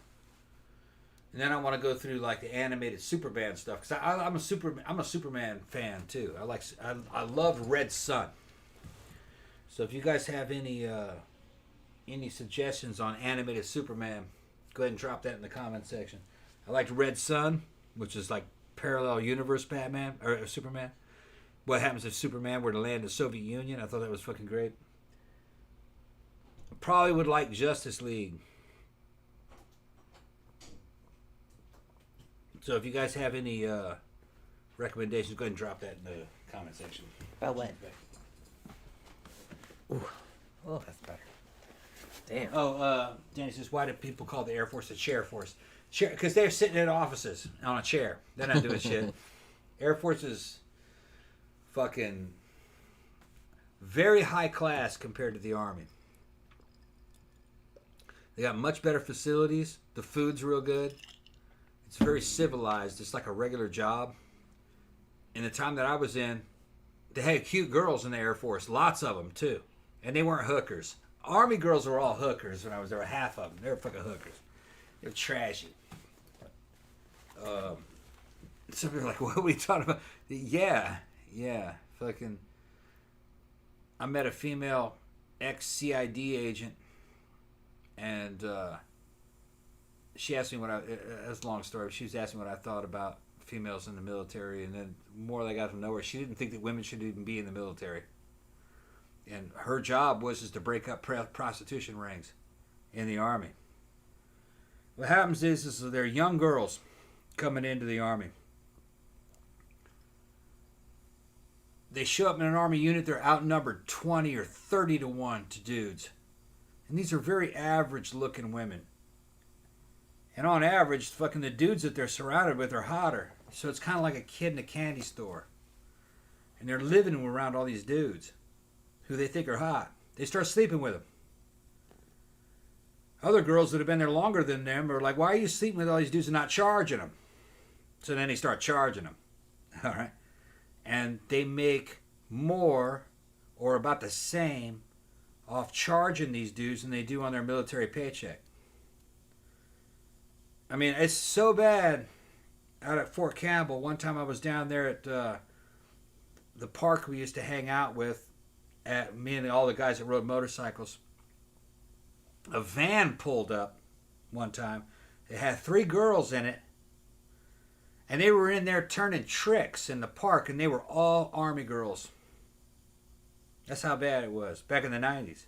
So I can imagine how bad it is now. And they were trying to like clamp down on it. But Army girls were hookers when I was there. I would say half of them.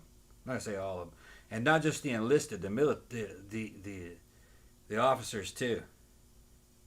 It was just a bad scene. I didn't fucking serve with females. I was in all male units. They were infantry units at that time. We didn't have integrated army and integrated infantry type deal back then. In those days, I thought if you were going to have females in the military, they had to be in segregated units, all female units. Because they were in units and fucking dudes to try to get promoted and everything. And then as soon as deployment would happen, they'd get pregnant, so they didn't have to go. And pregnancy wouldn't kick them out of the military. They'd just get more money. So then they'd go back to the barracks. They'd give them better housing, and then they had kids. So that ended up being welfare. And whenever you needed to deploy them to go to war, they get pregnant again. So I thought it was just me. But that CID agent chick said the same thing. She's like, nah, there shouldn't be any women in the Army, at least. Not in non-segregated units. These aren't normal women. They come from lower income families, never been away from home. And as soon as they get in there, those other girls are a terrible influence on them. So I had a different view than a lot of people today. And I don't know if it's changed. If it's changed, it's probably worse today. Probably worse. All that shit was going on even back in the 90s. They were prosecuting it in some ways. But also they were bending over backwards to fucking hide it. Because it was kind of a... They didn't want the media to know about it.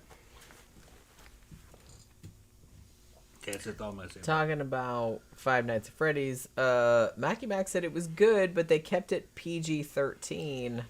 Wah wah. Yeah. Willy's Wonderland is much more fun because of Nicolas Cage. I agree. I really liked that movie, actually. Danny Rowling said Batman the Red Hood is really good. Yeah, we looked at it. Yeah, that's on HBO Max, too. That was one of the ones that we were thinking about watching. We were thinking about watching it. So we will probably watch that one over the next couple days. They're starting to respond, yeah. So Red Hood? Okay. Yeah. We didn't like the Halloween one. The Long Halloween. Long Halloween. didn't make a good impression in the first 20 minutes, and Batman Year One didn't make a good impression. It was too stale. So go ahead and give us some recommendations, and we'll check them out. We did like Ninja Batman. However. Ninja Batman was great. We just got to finish it. Yeah, because I kind of fell asleep at the end. Yeah, we only got like But it 20 was minutes good, left though. on it. Mackie Mac said if they made Five Nights at Freddy's and rated M or R, I guess, it would be better. I think Nicolas Cage would be a perfect fit for Five Nights at Freddy's. Some people love the movie, but I enjoyed Willy's Wonderland more. Yeah, I never like when they kind of want to make a horror movie and they just want to make a PG-13. I get that they're trying to, appeal to as wide an audience as possible for the money, but you're just cutting the balls off it. You're just cutting the balls off it. Why do you want to do that to yourself? I don't really know. Victor said I should have joined the Navy. That would have been hot as fuck. Navy made it. I heard the Navy being referred to as the love boat all the time. Fucking. Well, now you're just making him want to join more. Yeah, the love boat. Yeah, they just go in there. Yeah, Victor said that Navy fuck. recruitment video made me gay. Yeah, they just fuck. Yeah, the gays and straight people just on the boat fucking. I mean, okay. My dad was Navy. That sounds fun. But that was old Navy. I fucked the Navy. Nobody was fucking back then? No, not my dad's time. They weren't fucking. Oh, they're not. They didn't fuck until they got into port. My dad was telling me stories. He goes, man. Oh, I want to hear this. This one time. So we pull it. My dad was on the USS Yorktown. It was a reconditioned World War II aircraft carrier. It got kind of partially sunk, and then they fixed it. They made it bigger again. He was an electrician on the Yorktown. He was on the Yorktown when he met my mom. Actually, they were writing to each other. Say, yeah, so we pull in, and I'm in the Philippines. And I'm in the bar, and I make it out with this chick. She's fine as fuck. And the bartender goes, no, lady boy. And he goes, what the fuck is a lady boy? And he goes, boy. Because I reached down, and sure enough, big just old like dick. In the Crying Game. Spoiler. So I said, what'd you do? He goes, nothing. I just said, get out of it. For all I know that my Are dad... you sure your dad didn't For all I know, my dad hit. anyway? For all I know, my dad hit. And just didn't want to tell you? He probably hit. I kind of feel like that happens a lot. hit, And yeah. they just like, No, no. lady boy. I just told them to go away, but they're like, Yeah, no, I yeah. totally did that shit. No, my dad's not that dumb. He's just like, whatever. All right. Lady boy. That's pretty funny. So he told you Said that was story? in the Philippines. Yeah. Yeah. Some of the fucking sailors' taverns and shit. Seamen fucking running around there fucking doing that shit. Bryce said, I would get pregnant to avoid going to war if I could. LOL. They do. They do. They all come down pregnant. As soon as deployment starts happening, they all get knocked up. I mean, pregnancy and all War that babies. All that fun. either War way, babies, you know. yeah. Yeah, wartime happens, and then all of a sudden they're all pregnant because they don't want to go. Mackie Mac said, start a petition. Tom singing the Love Boat theme. The Love Boat. Shit, I haven't heard that song. I can't remember. Yeah, I can't remember the words. It's cheesy as shit. The Love Boat.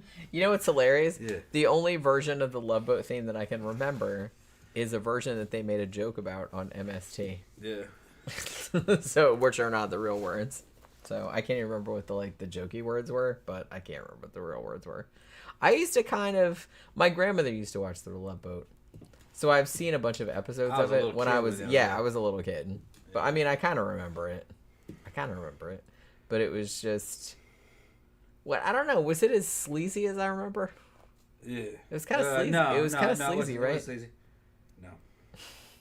I don't know. No. I kind of feel like the whole decade of the 70s was sleazy. Everything was just like fucking... Everything seemed sleazy.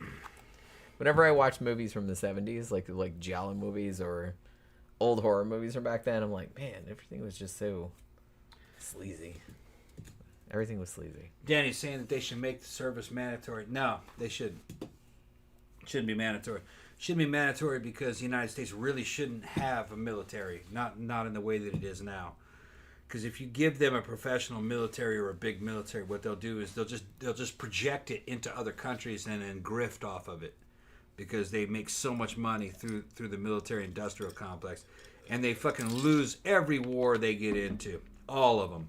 Okay? Because they're not real wars of defense. What the United States needs a defense force, which is a military that stays here, of professionals. All right. Yeah, it can have a navy to maybe protect trade routes and stuff, but the idea of the United States being a global hegemon and the fucking policeman of the world, that's a thinking of a fucking bygone era, because the other countries have caught up or surpassed us in many ways. So we just can't run around telling other people how to live and try to be the fucking big kid on the block. Those days are over. You got India, China, and fucking Russia, man. They're fucking powerhouses. They got a lot more people. They're tough. They don't worry about casualties. They don't have the same needs that we have. So they just need to... the American Empire is coming to an end. Those days are over. And you just can't protect all these allies like Korea and Israel and fucking Japan and all this shit that we have around the world. You just can't do it. You can't protect them all. And what they're going to do is they're going to attack them all simultaneously. It's happening right now. And we'll be spread too thinly. That was all a bygone era. The outside world is not savages. They're modern people. They can take care of their own things. They have their own cultures. We're not here to tell them how to live. And that's what the United States has been doing for a long time. And they're resentful of it now. Just that the average American's been insulated through its propaganda network, through what you call the news. They're telling you that the outside world loves us and that we're fair and that that we are stabilizing the world and shit. No, quite the opposite. We're very unfair. We're like gangsters. We fucking squeeze fucking foreign countries to get them to do what we want. They hate and resent us for it. And we're no longer technologically superior to them. And we're not militarily superior to them. Russia is a world-class fucking army right now. They're just badass. And if we were to fight them right now, we'd lose. We'd lose bigger than shit. They're just not telling you that. Pentagon knows, though. I've seen the papers. I saw the Pentagon reports. They said that we couldn't fight Russia. We'd lose. So they're the leader now. And that's just the way history runs. And you can't be the leader of the world if you don't have if you're not an industrial powerhouse. And that's China and Russia. Danny Rowling said, Tom, check out the episode of Batman Beyond titled The Winning Edge. It's got Old Bane and New Bane, aka his protege. The Winning Edge, okay, Batman and Beyond, that's in seasons. That's a series, one. yeah. That's a series, and I think there's also a movie about Batman and Beyond, so I don't know which one you're talking about. What? Well, it's probably, like, he says it's in the It's in series. season 1? In the series. Is it in season 1 or season 2? I don't know. Okay. He said the episode of Batman Beyond. Okay. You can find it. All right. I mean, I could find it on HBO. Yeah, I don't know where to look. There's several seasons of I'll that. find it. Okay. All you got to do is search the episode the name? title. Okay. What's it called again? The Winning Edge. Well, The Winning Edge, all right. Yeah. It would be very easy to find. Okay. It'll be fine. Yeah, the series. Because they have, I'm pretty sure they have the whole series on Max as well. I keep calling it HBO Max. It's just called Max now, but whatever. Whatever. All right, so are you ready to Yeah, go ahead and shut it down. get off of here? Yeah. Because you seem to have quieted down. Yep. All right. So hopefully you guys have a good weekend. The weekend before Halloween. So I don't know if you guys are going to like Halloween parties and stuff like that. We're probably going to one tomorrow night. We'll see how it goes. But, you know, have fun. Be safe wherever it is you go. Thank you for stopping by and chatting with us. Thank you for super chats. And we will see you guys again for a movie review on Monday. I don't know what movie it's going to be. We'll find out the same time as you will.